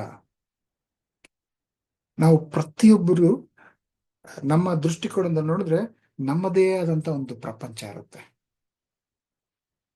ಆ ಪ್ರಪಂಚ ಒಬ್ರಿಗೊಬ್ರು ಗೊತ್ತಿದೆಯಾ? ಅಂದ್ರೆ ನನ್ನ ಮಗ ಕಾಲೇಜಿಗೆ ಹೋಗ್ತಾ ಇದ್ದಾನೆ, ಅವನದೇ ಆದಂತ ಪ್ರಪಂಚ ಇರುತ್ತೆ. ಅವನ ಫ್ರೆಂಡ್ಸು, ಅವನ್ ಕಾಲೇಜಲ್ಲಿರೋ ಫ್ರೆಂಡ್ಸು, ಸಭೆಯಲ್ಲಿರೋ ಫ್ರೆಂಡ್ಸು, ಅದರದ್ದೇ ಒಂದು ಪ್ರಪಂಚ. ಅವನ ಕನಸುಗಳು, ಅವನ ಆಸೆಗಳು, ಅವನ ಬಲಹೀನತೆ, ಅವನೇನೆಲ್ಲ ಇಚ್ಛಿಸ್ತಾ ಇದ್ದಾನೆ, ಇದೆಲ್ಲ ಸೇರಿ ಒಂದು ಪ್ರಪಂಚ ಆಗುತ್ತೆ. ಆ ಪ್ರಪಂಚ ನನಗೆ ಗೊತ್ತಿದೆಯಾ? ಹೇಗೆ ಗೊತ್ತಾಗುತ್ತೆ? ನಾವು ಇಬ್ರು ಮಾತಾಡಿದಾಗ. ನನ್ನ ಮಗಳದೇ ಆದಂತ ಒಂದು ಪ್ರಪಂಚ ಇರುತ್ತೆ, ನನ್ನ ಪತ್ನಿದೊಂದು ಪ್ರಪಂಚ ಇರುತ್ತೆ. ಕುಟುಂಬ ಸದಸ್ಯರಿರೋದು ಪ್ರತಿಯೊಬ್ಬರು ಅವರ ದೃಷ್ಟಿಕೋನದಲ್ಲಿ ಅವರ ಪ್ರಪಂಚ ಇರುತ್ತೆ. ಆ ಪ್ರಪಂಚನ ಅರ್ಥ ಮಾಡ್ಕೊಳ್ಳೋದು ನಾನು ಹೇಗ್ ಸಾಧ್ಯ? ಮುಕ್ತ ಸಂವಹನ ಇದ್ದಾಗ ಪ್ರಶ್ನೆಗಳು ಕೇಳಿ. ಹೇಗಿತ್ತು ಈ ದಿನ, ಈ ವಾರ ಹೇಗಿತ್ತು, ನಿಮ್ ಕೆಲಸ ಹೇಗ್ ನಡೀತಾ ಇದೆ, ನಿಮ್ ಕಾಲೇಜ್ ಹೇಗ್ ನಡೀತಾ ಇದೆ, ನಿಮ್ಗೆ ಇಷ್ಟ ಯಾವ್ದು ಇಷ್ಟ, ನಿಮ್ ಕನಸು ಏನು, ಕೇಳಿ ಒಬ್ರಿಗೊಬ್ರು. ಏನ್ ಬೇಜಾರು ಅನಿಸ್ತಾ ಇದೆ? ಏನ್ ಖುಷಿ ಕೊಡ್ತಾ ಇದೆ ನಿಮ್ಗೆ? ಯಾರಾದ್ರೂ ಬೈದ್ರಾ? ಯಾರ ಜೊತೆ ಜಗಳ ಆಯ್ತಾ? ಈ ರೀತಿಯಲ್ಲಿ ಹಲವಾರು ವಿಷಯಗಳು ನಡೀತಾ ಇರುತ್ತೆ. ಒಬ್ರೊಬ್ರ ಜೊತೆ ಮುಕ್ತ ಸಂವಹನ ಮಾಡಿ ಆ ಪ್ರಪಂಚ ತಿಳ್ಕೊಳ್ಳಿ. ಅಷ್ಟೇ ಅಲ್ದಿರ, ನಾನ್ ಯಾವ ವಿಷಯದಲ್ಲಿ ಬದಲಾವಣೆ ಆಗ್ಬೇಕು ಅಂತ ಅವ್ರ ಹತ್ರ ಹೋಗ್ ಕೇಳಿ. ಪತ್ನಿ ಹತ್ರ ಕೇಳಿ, ಪತಿ ಹತ್ರ ಕೇಳಿ, ಮಗನ ಹತ್ರ ಕೇಳಿ, ಮಗಳ ಹತ್ರ ಕೇಳಿ, ತಂದೆ ಹತ್ರ ಕೇಳಿ, ತಾಯಿ ಹತ್ರ ಕೇಳಿ, ಅಣ್ಣನ ಹತ್ರ ಕೇಳಿ, ಅಕ್ಕನ ಹತ್ರ ಕೇಳಿ, ತಂಗಿ ಹತ್ರ ಕೇಳಿ, ತಮ್ಮನ ಹತ್ರ ಕೇಳಿ, ಎಲ್ಲರ ಹತ್ರನೂ ಕೇಳಿ. ನಾನು ಯಾವ ವಿಷಯದಲ್ಲಿ ಬದಲಾವಣೆ ಆಗ್ಬೇಕು? ನಿನಗೆ ಒಳ್ಳೆ ಅಣ್ಣ ಆಗ್ಬೇಕಂತ ನಾನೇನ್ ಮಾಡ್ಬೇಕು? ನಿನಗೆ ಒಳ್ಳೆ ಮಗನಾಗಿರ್ಬೇಕಂತ ನಾನೇನ್ ಮಾಡ್ಬೇಕು? ಕೇಳಿ. ಮುಕ್ತ ಸಂವಹನ. ಅಂತಹ ವಿಷಯಗಳು ಪದೇ ಪದೇ ಅಂದ್ಬಿಟ್ಟು ಪ್ರತಿದಿನ ಹೋಗಿ ತಲೆ ತಿಂತಾ ಇರ್ಬೇಡಿ. ಆವಾಗ ಇಂತಹ ಮುಕ್ತ ಸಂವಹನ ಮಾಡಿದಾಗ ನಾವು ಒಬ್ರಿಗೊಬ್ರು ಹತ್ರ ಆಗ್ತೀವಿ. ಅವರ ಪ್ರಪಂಚ ತಿಳ್ಕೊಂಡಾಗ ಅವ್ರನ್ನ ಇನ್ನೂ ಅರ್ಥ ಮಾಡ್ಕೊಳ್ಳೋದಕ್ಕೆ ಸಾಧ್ಯ ಆಗುತ್ತೆ. ಅದಕ್ಕೆ ತಕ್ಕನಾಗಿ ನಾವು ಜೀವನ ನಡೆಸ್ಕೊಂಡು ಹೋದಕ್ಕೆ ಅಂದ್ರೆ ಒಬ್ರಿಗೊಬ್ರು ಇನ್ನು ಅನ್ಯೋನ್ಯತೆ ಬೆಳೆಸ್ಕೊಳ್ಳೋದಕ್ಕೆ ಸಾಧ್ಯ ಆಗುತ್ತೆ ಮುಕ್ತ ಸಂವಹನ ಇದ್ದಾಗ. ಒಂದೆರಡೇ ಮನೆಯಲ್ಲಿ ಉಪಸ್ಥಿತಿ. ಎರಡನೇದು ಮುಕ್ತ ಸಂವಹನ ಅಂತ ಹೇಳಿದೆ. ಮೂರನೇದು ಕೃತಜ್ಞತೆ ಮತ್ತು ನಮ್ರತೆ. ಯಾಕೆ ಈ ಪದಗಳು ಹೇಳ್ತಾ ಇದ್ದಾರೆ ಅಂದ್ರೆ, ಕೃತಜ್ಞತೆ ಎಷ್ಟರ ಮಟ್ಟಿಗೆ ನಾವು ಒಬ್ರಿಗೊಬ್ರು ಕೃತಜ್ಞತೆ ಸಲ್ಲಿಸ್ತಾ ಇದ್ದೀರಿ? ಬರೀ ಬರ್ತ್ಡೇ ಇದ್ದಾಗ ಮಾತ್ರ, ಆನಿವರ್ಸರಿ ಇದ್ದಾಗ ಮಾತ್ರ, ಅಥವಾ ಏನಾದ್ರು ವಿಶೇಷ ಸಮಯ ಇದ್ದಾಗ ಮಾತ್ರ ನಮ್ಮ ಸಭೆಯಲ್ಲಿ ಒಬ್ರಿಗೊಬ್ರು ಹಂಚ್ಕೊಳ್ತೀರಿ. ಥ್ಯಾಂಕ್ ಯು, ನೀವು ಈ ತರ, ನಾವು ಆ ತರ ಅಂತ ಅಂದ್ಬಿಟ್ಟು. ಆವಾಗ ಮಾತ್ರ ಅಲ್ಲ, ಆವಾಗ ಕೃತಜ್ಞತೆ ಸಲ್ಲಿಸ್ತಾರೆ. ಯಾವಾಗೆಲ್ಲ ನಿಮ್ಗೆ ಅನಿಸುತ್ತೋ ಅವ್ರು ಮಾಡಿರೋದು ನನಗೆ ಸಹಾಯಕವಾಗಿದೆ ಅಂದ್ರೆ ಕೃತಜ್ಞತೆ ಸಲ್ಲಿಸಿ. ಕಣ್ ತೆಗೆದು ನೋಡಿ, ಮನಸ್ಸು ತೆಗೆದು ನೋಡಿ, ಯಾವ್ಯಾವ ರೀತಿಯಲ್ಲಿ ಕುಟುಂಬ ಸದಸ್ಯರು ನಿಮ್ಗೆ ಸಹಾಯ ಮಾಡ್ತಾ ಇದಾರೋ ಆ ಸಹಾಯಕ್ಕೆ ಹೋಗಿ ಕೃತಜ್ಞತೆ ಸಲ್ಲಿಸಿ. ಭಾರತೀಯ ಸಂಪ್ರದಾಯದಲ್ಲಿ ಕುಟುಂಬ ಸದಸ್ಯರಿಗೆ ಏನ್ ಥ್ಯಾಂಕ್ ಯು ಹೇಳೋದು? ಇಲ್ಲ, ಹೇಳಬೇಕು. ಆವಾಗಲೇ ನಾವು ಒಬ್ರಿಗೊಬ್ರು ಅನ್ಯೋನ್ಯತೆ ಬೆಳ್ಕೊಳಕ್ ಸಾಧ್ಯ. ಕೃತಜ್ಞತೆ ಸಲ್ಲಿಸಿ. ಆ ವಿಷಯಗಳು ನಮ್ಗೆ ಒಬ್ರೊಬ್ರು ಸಹಾಯ ಮಾಡ್ತಾ ಇದ್ದಾರೆ ಕುಟುಂಬದಲ್ಲಿ. ಥ್ಯಾಂಕ್ ಯು ಹೇಳ್ತಾರೆ, ಥ್ಯಾಂಕ್ ಯು ಹೇಳ್ತಾರೆ, ಥ್ಯಾಂಕ್ ಯು. ಅದು ಅಭ್ಯಾಸವಾಗಿ ಬರ್ಲಿ. ಮನಸಾರೆ ಬರ್ಬೇಕು. ಸುಮ್ಮನೆ ನಾವು ಹೇಳೋದು ಥ್ಯಾಂಕ್ ಯು ಅಂತಲ್ಲ, ಮನಸಾರೆ ಬರ್ಬೇಕು. ಕೃತಜ್ಞತೆ ಹೇಳಿದಾಗ ಒಬ್ರಿಗೊಬ್ರು ನಾವು ಹತ್ತಿರ ಆಗ್ತೀರಿ. ಇದು ಬೇಕಂದ್ರೆ ಚೆಕ್ ಮಾಡಿ ನೋಡಿ. ಕೃತಜ್ಞತೆ ಅಂತ ವಿಷಯ ಅವ್ರ ಹತ್ರ ಹೋಗಿ ಹೇಳಿದಾಗ ಆಟೋಮೆಟಿಕ್ ಆಗಿ ನಿಮ್ಮ ಸಂತೋಷ ಬೆಳೆಯುತ್ತೆ, ಮನಸಾರ ಹೇಳಿದಾಗ. ಅದೇ ರೀತಿಲಿ ನಮ್ರತೆ ಯಾಕೆ ಹೇಳ್ತಾ ಇದ್ದೀನಿ ಅಂದ್ರೆ, ಒಬ್ರಿಗೊಬ್ರು ಸೇವೆ ಮಾಡೋಣ. ಒಬ್ಬರೇ ಎಲ್ಲ ಕಷ್ಟ ಪಡ್ಬೇಕಾದ್ರಲ್ಲಿ ಒಬ್ರಿಗೊಬ್ರು ಸೇವೆ ಮಾಡೋಣ. ಅವ್ರಿಗೆ ಏನ್ ಬೇಕಾಗಿದೆಯೋ ಆ ವಿಷಯದಲ್ಲಿ ಸೇವೆ ಮಾಡೋಣ. ಅವ್ರಿಗೆ ಯಾವ್ದು ಇಷ್ಟ ಅಂದ್ರೆ, ನನಗೆ ಯಾವ್ದು ಇಷ್ಟ ಆಗುತ್ತೋ ಅದ್ರ ಪ್ರಕಾರ ಸೇವೆ ಮಾಡ್ಬೇಕಲ್ಲ, ಅವ್ರಿಗೆ ಏನ್ ಇಷ್ಟ ಆಗುತ್ತೋ ಆ ರೀತಿಲಿ ನಾವು ಸೇವೆ ಮಾಡಬೇಕು. ಅವ್ರಿಗೆ ಯಾವ ರೀತಿಲಿ ಪ್ರೀತಿ ಬೇಕೋ ಆ ರೀತಿಲಿ ಪ್ರೀತಿ ಮಾಡೋದು. ಅದಕ್ಕೆ ನಮ್ರತೆ ಅಂತ ಹೇಳಿದ್ವಿ. ಸೊ ಈ ವಿಷಯಗಳು ಮಾಡ್ಕೊಂಡು ಹೋಗ್ತಾ ಇದ್ದಂತಂದ್ರೆ ನಾವು ಕುಟುಂಬದಲ್ಲಿ ನಮ್ಮ ಅನ್ಯೂನ್ಯತೆ ಬೆಳೆಯುತ್ತೆ. ದೇವರ ಸೇವೆ, ಕುಟುಂಬದಲ್ಲಿ ಸೇವೆ. ದೇವರಿಗೆ ಸೇವೆ, ದೇವರ ಜನರಿಗೆ ಸೇವೆ, ಕುಟುಂಬಕ್ಕೆ ಸೇವೆ. ಇದೆರಡು ಸಮತೋಲನೆ ಮಾಡಿದಾಗ್ಲೇನೆ ತಿಮ್ಮತಿಯ ಕುಟುಂಬದ ಪೂರ ದೇವರ ಸೇವೆ ಮಾಡ್ತಿದ್ದ. ಬೆಜಲೆಲ್ಲ ಕೂಡ ದೇವರ ಸೇವೆ ಮಾಡ್ಕೊಂಡು ಬಂದ. ತಾತ ಮೊಮ್ಮಗ, ಅಲ್ಲಿ ಅಜ್ಜಿ ಮೊಮ್ಮಗ, ಆ ರೀತಿಲಿ ಸಂತತಿ ಆದ್ಮೇಲೆ ಸಂತತಿ, ಪೀಳಿಗೆ ಆದ್ಮೇಲೆ ಪೀಳಿಗೆ ದೇವರ ವಾಕ್ಯದಲ್ಲಿ ನೆಲೆಗೊಂಡಿರ್ತೀರಿ. ಯಾವಾಗ ನಾವು ದೇವರ ಸೇವೆ, ಕುಟುಂಬ ಎರಡು ಸಮತೋಲನೆ ಮಾಡಿದಾಗ. ದಯವಿಟ್ಟು ಬ್ರದರ್ ಸಿಸ್ಟರ್ಸ್ ಇದನ್ನ ಸೀರಿಯಸ್ ಆಗಿ ತಗೊಂಡು, ಖಂಡಿತವಾಗ್ಲೂ ಪವಿತ್ರಾತ್ಮ ಅನೇಕ ವಿಷಯ ನಮ್ಮ ಹತ್ರ ಮಾತಾಡ್ತಾ ಇರ್ತಾರೆ, ಅದ್ರ ಪ್ರಕಾರ ಮಾಡೋಣ. ಅವ್ರು ಯಾವ ರೀತಿ ಮಾರ್ಗದರ್ಶನ ಇಡ್ತಾ ಇದಾರೋ ಆ ರೀತಿಲಿ ಮಾಡೋಣ. ಈ ಸುವಾರ್ತೆ ಸಾರೋದ್ರಲ್ಲಿ ಅದ್ಭುತವಾದಂತ ಕಾರ್ಯಗಳು ಮಾಡಬೇಕು. ಅದ್ರ ಜೊತೆಲಿ ಬ್ಯಾಲೆನ್ಸ್ಡ್ ಆಗಿ ಕುಟುಂಬನ ನಡ್ಸ್ಕೊಂಡು ಹೋಗ್ಬೇಕು. ಅಷ್ಟೇ ಅಲ್ದಿರ, ಒಬ್ಬ ವ್ಯಕ್ತಿಯ ಬಗ್ಗೆ ಹೇಳ್ತೀನಿ. ಸುವಾರ್ತೆ ಸಾರುವಿಕೆಯಲ್ಲಿ ಹರ್ಮನ್ ಮೊಗ್ಲಿಂಗ್ ಅಂತ ಹೇಳಿ. ಯಾರು ಇವರು?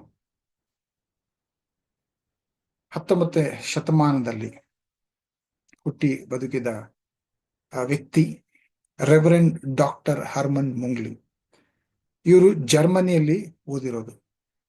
ಜರ್ಮನಿಯಲ್ಲಿ ಓದಿ ಅಂದ್ರೆ ಹುಟ್ಟಿದ್ದಲ್ಲಿ, ಬೆಳೆದಿದ್ದೆಲ್ಲ ಅಲ್ಲೇ, ಓದಿದ್ದೆಲ್ಲ ಅಲ್ಲೇ. ಭಾರತಕ್ಕೆ ಸುವಾರ್ತೆ ಸಾರೋದಕ್ಕೆ ಅಂತ ಬಂದ್ರು. ಅವರು ಸುವಾರ್ತೆ ಸಾರಿರೋದು ನಮ್ಮ ಕರ್ನಾಟಕದಲ್ಲಿ. ಯಾಕೆ ಅವ್ರ ಬಗ್ಗೆ ವಿಶೇಷವಾಗಿ ಹೇಳ್ತಾರೆ ಅಂತಂದ್ರೆ, ವಿಕಿಪೀಡಿಯಾ ಅದರಲ್ಲಿಂದ ಒಂದು ಚಿತ್ರ ತೋರಿಸ್ತೀನಿ ನೋಡಿ. ಅಲ್ಲಿ ಏನ್ ಹೇಳ್ತದೆ, ಜರ್ಮನ್ ದೇಶೀಯನಾದರೂ ಕನ್ನಡ ಭಾಷೆಯಲ್ಲಿ ಅಪಾರ ಪ್ರೇಮವನ್ನಿಟ್ಟು ಕನ್ನಡಕ್ಕೆ ಸಂಬಂಧಿಸಿದ ಅನೇಕ ವಿಷಯಗಳಲ್ಲಿ ಮೊದಲಿಗನಾದನು. ಕನ್ನಡ ಭಾಷೆಯ ಪ್ರಪ್ರಥಮ ಪತ್ರಿಕೆ ಮಂಗಳೂರು ಸಮಾಚಾರ ಪ್ರಾರಂಭಿಸಿದವರು ಮೋಗ್ಲಿಂಗ್. ಕನ್ನಡದಲ್ಲಿ ಪತ್ರ ಸಾಹಿತ್ಯ ಪ್ರಾರಂಭಿಸಿದ್ದು ಅವರೇ. ಕನ್ನಡದ ಕೆಲಸಕ್ಕೆ ಕೊಡಮಾಡಿದ ಮೊದಲಿನ ಡಾಕ್ಟರೇಟ್ ಸಹ ಅವರಿಗೆ ದೊರಕಿಸಿತು ಅಂತ ವಿಕಿಪೀಡಿಯಾದಲ್ಲಿ ಹೇಳ್ತಾರೆ. ಯಾಕೆ ಇದ್ರ ಬಗ್ಗೆ ಹೇಳ್ತಾ ಇದ್ದೀರಿ ಅಂತಂದ್ರೆ, ಈ ಸುವಾರ್ತೆ ಸಾರೋದ್ರಲ್ಲಿ, ಒಂದು ದೇವರ ಸುವಾರ್ತೆ ಸಾರ್ತಾ ಇರಬೇಕು. ಎಷ್ಟು ಮಟ್ಟಿಗೆ ನಾವು ಬೆಳಿಬೇಕು ಅಂತಂದ್ರೆ, ನಮ್ಮ ಸಮುದಾಯನೇ ಬದಲಾವಣೆ ಆಗ್ಬೇಕು. ಸಮುದಾಯ ಬೆಳೆಯೋದಕ್ಕೆ, ಸಮುದಾಯ ಬದಲಾವಣೆ ಆಗೋದಕ್ಕೆ ನಾವು ಸೇವೆ ಸಲ್ಲಿಸ್ಬೇಕು. ಅಷ್ಟರ ಮಟ್ಟಿಗೆ ಸೇವೆ ಸಲ್ಲಿಸ್ಬೇಕು. ಈ ಅನೇಕರು ಸ್ವಾರ್ಥ ಸಾಧ್ಯತೆ ಅಂತ ಹೇಳಿ ಭಾರತಕ್ಕೆ ಬಂದು ಬರೀ ಸ್ವಾರ್ಥ ಸಾರೋದು ಮಾತ್ರ ಅಲ್ಲ, ಅನೇಕ ರೀತಿಯಲ್ಲಿ ನಮ್ಮ ಭಾರತೀಯರನ್ನ ಬೆಳೆಸಿದ್ದಾರೆ, ಜ್ಞಾನೋದಯ ಮಾಡಿಸಿದ್ದಾರೆ. ಆ ರೀತಿಯಲ್ಲಿ ನಾವು ಭಾರತೀಯರಾದಂತ ನಾವು, ಕರ್ನಾಟಕದಲ್ಲಿರುವಂತ ನಾವು, ಕರ್ನಾಟಕದಲ್ಲಿ ಯಾರೆಲ್ಲ ಇದ್ದಾರೋ ಅಂತವ್ರಿಗೆ ಸೇವೆ ಮಾಡೋದು, ಅವರಿಗೆ ಸಹಾಯಕವಾಗಿ ನಾನೇನ್ ಮಾಡಬಲ್ಲೆ ಅನ್ನೋ ರೀತಿಯಲ್ಲಿ ನಾವು ಬೆಳಿಬೇಕು. ಅದಕ್ಕೋಸ್ಕರನೇ ಹರ್ಮನ್ ಮೋಗ್ಲಿಂಗ್ ಬಗ್ಗೆ ಹೇಳ್ತಾ ಇದ್ದೇನೆ. ಅಷ್ಟರ ಮಟ್ಟಿಗೆ ನಾವು ಬೆಳಿಬಹುದು. ನಾವು ಪ್ರತಿಯೊಬ್ಬರು ಕೂಡ ಇಡೀ ಕರ್ನಾಟಕಕ್ಕೆ ಒಂದು ಅದ್ಭುತವಾದಂತಹ ಬೆಳವಣಿಗೆ ಮಾಡೋ ವ್ಯಕ್ತಿಗಳಾಗಿ ದೇವರ ಸೇವೆಯನ್ನು ನಾವು ಸಲ್ಲಿಸಬಹುದು. ಅಷ್ಟರ ಮಟ್ಟಿಗೆ ಪವಿತ್ರಾತ್ಮರು ನಮಗೆ ಸಹಾಯ ಮಾಡ್ತಾರೆ. ಸೊ ನೀವು ಆಲೋಚನೆ ಮಾಡಿ ನೋಡಿ, ಯಾವ ರೀತಿಯಲ್ಲಿ ಅಂದ್ರೆ, ನಾನು ದೇವರ ಸೇವೆಯನ್ನು ಮಾಡಬೇಕು, ಸುವಾರ್ತೆ ಸಾರ್ತಾ ಇರಬೇಕು, ಕುಟುಂಬನೂ ಕೂಡ ಸರಿಯಾದ ಹೋಗ್ಬೇಕು, ಅದೇ ರೀತಿ ಸಮುದಾಯದಲ್ಲಿರುವಂತಹ ಅನ್ಯಾಯಗಳನ್ನ ಸರಿಪಡಿಸೋದು. ಅದಕ್ಕೋಸ್ಕರ ನಾನು ಏನ್ ಮಾಡಬಲ್ಲೆ, ಪವಿತ್ರಾತ್ಮ ತೋರಿಸ್ಕೊಡ್ತಾ ಇದ್ರೆ ಅದ್ರ ಪ್ರಕಾರ ಹೋಗ್ತಾರೆ. ನಿಜವಾದ ಮಿಷನರೀಸ್, ದೇವರ ಸೇವಕರು ನಾವಾಗೋಣ. ಆವಾಗ ನಾವು ಸುವಾರ್ತೆ ಸಾರ್ತಾ ಇದ್ದೀವಿ. ಆವಾಗ ನಮ್ಮ ಪಾದಗಳು ದೇವರು ನೋಡಿದಾಗ ಅಂದವಾಗಿದೆ ಅಂತ ಸ್ಟಾರ್ಟಿಂಗ್ ಅಲ್ಲಿ ಓದಿರುವಂತ ವಿಷಯ ನಿಜ ಆಗತ್ತೆ ನಮ್ಮ ಜೀವನದಲ್ಲಿ. ಸೊ ಆ ರೀತಿಯಲ್ಲಿ ಪ್ರತಿಯೊಬ್ರು ಕೂಡ ನಾವು ಕರ್ನಾಟಕದಲ್ಲಿ ಇದನ್ನ ಮಾಡಿದ್ರಿ, ಅದನ್ನ ಮಾಡಿದ್ರಿ, ಇದನ್ನ ಮಾಡಿದ್ರಿ ಅಂತ ನಮ್ಮ ಬಗ್ಗೆನೂ ಬರ್ದಿರ್ಬೇಕಂದ್ರೆ, ನನ್ನ ಹೆಮ್ಮೆಗೋಸ್ಕರ ಅಂತ ಹೇಳ್ತಾ ಇಲ್ಲ, ನಾವು ಹೆಸರು ಮಾಡಬೇಕು, ಜನ ಮೆಚ್ಚಬೇಕು ಅಂತಕ್ಕೋಸ್ಕರ ಹೇಳ್ತಲ್ಲ, ದೇವರ ನಾಮಕ ಅಂತ ಬಳಸ್ಬೇಕು. ಅದಕ್ಕೋಸ್ಕರ ನೋಡಿ, ಜರ್ಮನಿ ಎಲ್ಲಿದೆ, ಜರ್ಮನಿಯಿಂದ ಇಲ್ಲಿಗೆ ಬಂದು ಕನ್ನಡ ಭಾಷೆಯ ಪ್ರಪ್ರಥಮ ಪತ್ರಿಕೆ ಮಂಗಳೂರು ಸಮಾಚಾರ ಪ್ರಾರಂಭಿಸಿರುವಂತ ವ್ಯಕ್ತಿ ಹರ್ಮನ್ ಮೋಗ್ಲಿ. ಸೊ ಆ ರೀತಿಯಲ್ಲಿ ಅದ್ಭುತ ಕಥೆಗಳು, ಅದ್ಭುತ ಸ್ಫೂರ್ತಿಗಳು ನಮ್ಮ ಕರ್ನಾಟಕದಲ್ಲಿ ಬೆಳಿವೆ. ಆ ರೀತಿಯಲ್ಲಿ ಖಂಡಿತವಾಗ್ಲೂ ನಾವೆಲ್ಲ ಮಾಡಬಲ್ಲರು. ದೇವರ ಅವಕಾಶ ಕೊಡ್ತಾರೆ, ಆ ಮಾರ್ಗದಲ್ಲಿ ನಾವು ನಡೆಯೋಣ ಅಂತ ಹೇಳಿ ಬೇಡ್ಕೊಂತ ಇದ್ದೀನಿ ಪ್ರತಿಯೊಬ್ಬರನ್ನು ಕೂಡ. ಈಗ ನಾವು ಕರ್ತರ ಭೋಜನದಲ್ಲಿ ಪಾಲ್ಗೊಳ್ಬೇಕಾದ್ರೆ ಇದಕ್ಕೆಲ್ಲ ಸ್ಫೂರ್ತಿ ಶಿಲುಬೆಯಲ್ಲಿ ದೇವರ ಪ್ರೀತಿ ತೋರಿಸ್ಕೊಟ್ರು. ಆ ಶಿಲುಬೆ ನೆನೆಸ್ಕೊಂಡು ಈಗ ಒಂದು ಪ್ರಶ್ನೆಯನ್ನು ನಾವು ಕೇಳ್ಕೊಳ್ಳೋಣ. ನನ್ನ ಕುಟುಂಬನ ನಾನು ಇನ್ನಷ್ಟು ಅದ್ಭುತವಾಗಿ ಅನ್ಯೋನ್ಯ ರೀತಿಯಲ್ಲಿ ಬೆಳೆಸ್ಬೇಕು ಅಂದ್ರೆ ನಾನು ಏನ್ ಮಾಡ್ಬೇಕು?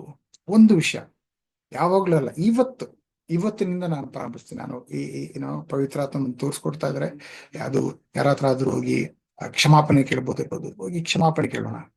ಅಥವಾ ನಾನು ಯಾವತ್ತೂ ಸೇವೆನೇ ಮಾಡಿಲ್ಲ, ಇವತ್ತು ನಾನು ಸೇವೆ ಮಾಡ್ತೀನಿ.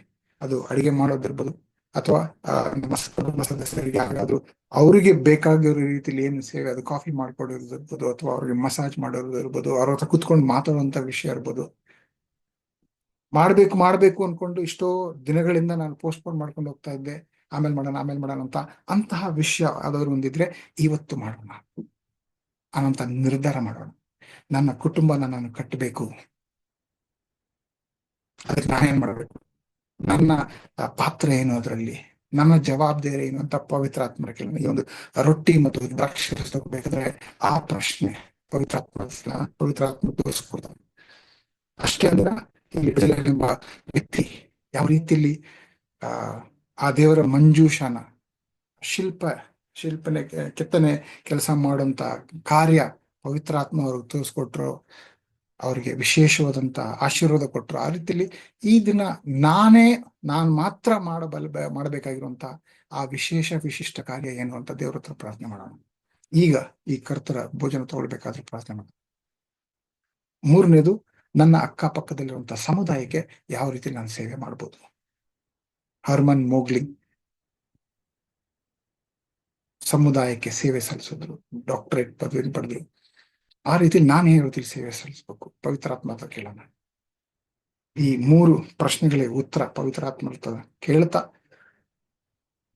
ಈ ರೊಟ್ಟಿ ಯೇಸು ಕ್ರಿಸ್ತರ ರಕ್ತ ಅಂದ್ರೆ ದೇಹಕ್ಕೆ ಹೋಲಿಸುತ್ತೆ, ಈ ದ್ರಾಕ್ಷರಸ ಯೇಸು ಕ್ರಿಸ್ತರ ರಕ್ತಕ್ಕೆ ಹೋಲಿಸುತ್ತೆ. ಇಷ್ಟೊಂದು ಪ್ರೀತಿ ಮಾಡುವಂತ ಯೇಸು ಕ್ರಿಸ್ತರು ನಾನು ಈ ವಿಷಯಗಳನ್ನ ನನ್ನ ಜೀವನದಲ್ಲಿ ಈ ರೀತಿ ನಡ್ಸ್ಕೊಂಡು ಹೋಗ್ತೀನಿ, ಆ ರೀತಿಯಲ್ಲಿ ನನ್ನ ಪ್ರೀತಿನ ಅವ್ರಿಗೆ ತೋರಿಸ್ಕೊಡ್ತೀನಿ ಅಂತ ನಿರ್ಧಾರ ಮಾಡಿ ಈ ರೊಟ್ಟಿ ಮತ್ತು ದ್ರಾಕ್ಷರಸ ತಗೊಳ್ಳೋಣ. ಅದಕ್ಕೋಸ್ಕರ ಪ್ರಾರ್ಥಿಸೋಣ. ಅಪ್ಪ ತಂದೆ, ಬಹಳ ಸಾರಿ ನನ್ಗನ್ಸುತ್ತೆ ನಾನು ಪಾಪಿ, ಇಷ್ಟೊಂದೆಲ್ಲ ಪಾಪ ಮಾಡ್ತಾ ಇದ್ದೀನಿ, ನಾನ್ ನಿಮ್ಮ ಸೇವೆ ಮಾಡಕ್ಕಾಗುತ್ತಾ, ಅರ್ಹನೇ ಅಲ್ಲ ಅಂತ ಪಾಪ ಪ್ರಜ್ಞೆ ಬಹಳ ಸಾರಿ ನನ್ನನ್ನು ಕಾಡ್ತಾ ಇರುತ್ತೆ, ನನ್ನ ನಿಲ್ಲಿಸ್ತಾ ಇರುತ್ತೆ, ಕಾರ್ಯ ಮಾಡ್ಬೇಕಾದ್ರೆ ನಿಲ್ಲಿಸ್ತಾ ಇರುತ್ತೆ. ಸರ್, ಇಲ್ಲ, ನನ್ನ ಪಾಪಗಳು ಕ್ಷಮಾಪಣೆ ಆಗಿದೆ, ಶಿಲುಬೆ ಮೇಲೆ ಯೇಸು ಕ್ರಿಸ್ತರು ತಮ್ಮ ರಕ್ತ ಸುರಿಸಿ ನನ್ನ ಪಾಪಗಳನ್ನೆಲ್ಲ ಕ್ಷಮಾಪಣೆ ಕೊಡಿಸಿದ್ದಾರೆ ನನಗೆ ಅನ್ನೋಂಥ ವಿಷಯ ಸಂಪೂರ್ಣವಾಗಿ ಮನದಟ್ಟು ಮಾಡಿಕೊಂಡು ಮತ್ತೆ ಬಿದ್ದಿದ್ರು, ಎಷ್ಟೇ ಕೆಳಗೆ ಬಿದ್ದಿದ್ರು, ಎಷ್ಟೇ ಸಾರಿ ಕೆಳಗೆ ಬಿದ್ದಿದ್ರು ಮತ್ತೆ ಎದೊಳೋದಕ್ಕೆ ನಮ್ಗೆ ಸ್ಫೂರ್ತಿ ನೀಡಿ ಅಂತ ಕೇಳ್ಕೊತಾ ಇದ್ದೀನಿ ಸ್ವಾಮಿ. ಅಷ್ಟೇ ಅಲ್ದಿರ ನನ್ನಿಂದ ನಾನ್ ಮಾಡ್ಬೇಕಾಗಿರುವಂತ ಆ ವಿಶಿಷ್ಟವಾದಂತ ಕಾರ್ಯ ಯಾವುದು ತೋರಿಸ್ಕೊಡಿ. ನನ್ನ ಕುಟುಂಬನ ಇನ್ನೂ ಅನ್ಯೋನ್ಯತವಾಗಿ ಬೆಳೆಸ್ಬೇಕಂತಂದ್ರೆ ಇವತ್ತು ನಾನ್ ಮಾಡ್ಬೇಕಾಗಿರುವಂತ ಕಾರ್ಯ ಏನು, ಇನ್ನು ಮೇಲೆ ನಾನು ಮಾಡ್ಬೇಕಾಗಿರುವಂತ ಕಾರ್ಯ ಏನು, ಮಾರ್ಗದರ್ಶನ ನೀಡಿ ಸ್ವಾಮಿ. ಅಷ್ಟೇ ಅಲ್ದಿರ ಸಮುದಾಯಕ್ಕೆ ಯಾವ ರೀತಿಯಲ್ಲಿ ನಾನು ಸೇವೆ ಮಾಡ್ಬೋದು, ಸಮುದಾಯದಲ್ಲಿ ಒಂದು ಹೊಸ ವಿಷಯ ನಾನು ಮಾಡ್ಬೇಕು ಅಂತಿದ್ರೆ ಪವಿತ್ರಾತ್ಮರೇ ಅದೇನು ತೋರಿಸ್ಕೊಡಿ. ಖಂಡಿತವಾಗ್ಲೂ ಈ 3 ಪ್ರಶ್ನೆಗಳಿಗೆ ಉತ್ತರ ನೀವು ಕೊಡ್ತೀರಾ, ನಮ್ಗೆ ಮಾರ್ಗದರ್ಶನ ನೀಡ್ತೀರಾ. ನಮಗೋಸ್ಕರ ಶಿಲುಬೆ ಮೇಲೆ ಅಪಾರ ಬಾಧೆಯನ್ನು ಅನುಭವಿಸಿ ಪ್ರಾಣ ಕೊಟ್ಟು ರಕ್ತ ಕುಸಿದಂತ ಯೇಸು ಕ್ರಿಸ್ತರೇ, ನಿಮ್ಮ ನಾಮದಲ್ಲಿ ಪ್ರಾರ್ಥನೆ ಕೇಳ್ತಾ ಇದ್ದೀವಿ. ಆಮೇನ್.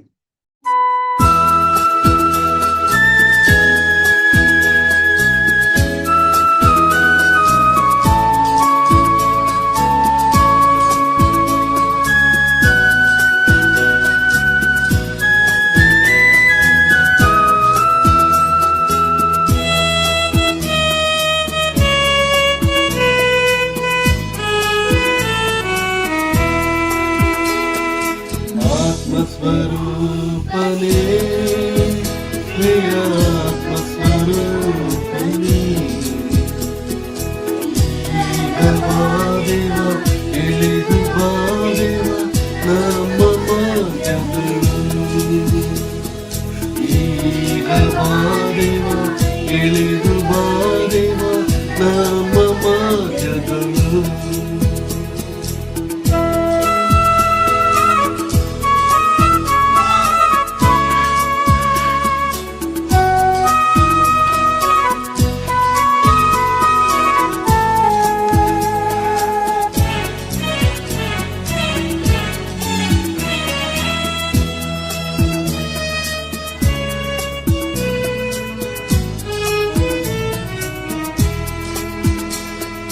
ಹೊಲಸಾದ ಕೆಸರಿನಿಂದ ನನ್ನನ್ನು ರಕ್ಷಿಸಿದಿ, ಹೊಲಸಾದ ಕೆಸರಿನಿಂದ ನನ್ನನ್ನು ರಕ್ಷಿಸಿದಿ, ಪಾಪ ತೊಳೆದು ಶುದ್ಧಿಪಡಿಸು ದಿವ್ಯ ಸಮಯದಳು, ಹಲ್ಲೆಲೂಯಾ. ಪಾಪ ತೊಳೆದು ಶುದ್ಧಿಪಡಿಸು ದಿವ್ಯ ಸಮಯದಳು, ಆತ್ಮಸ್ವರೂಪನೇ, ಪ್ರಿಯ ಆತ್ಮಸ್ವರೂಪನೇ, ಈಗ ಬಾದೇವ, ಇಳಿದು ಬಾದೇವ ನಮ್ಮ ಮಧ್ಯದಲ್ಲಿ.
ಸಮಯದಳು ಅಲೆಲುಯ ಆತ್ಮದಾವ ಸೇರಿಸಯ್ಯ ನಿಜಗ ಸಮಯದಳು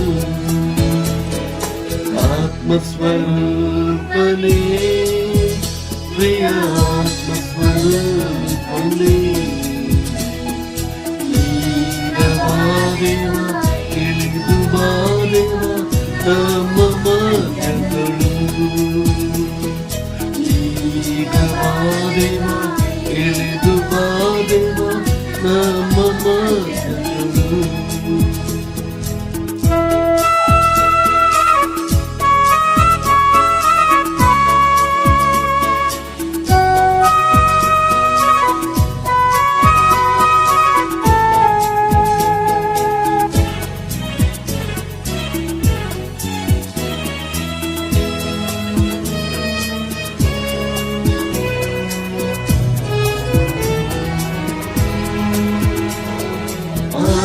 ಆತ್ಮನವರಗಳಿಂದ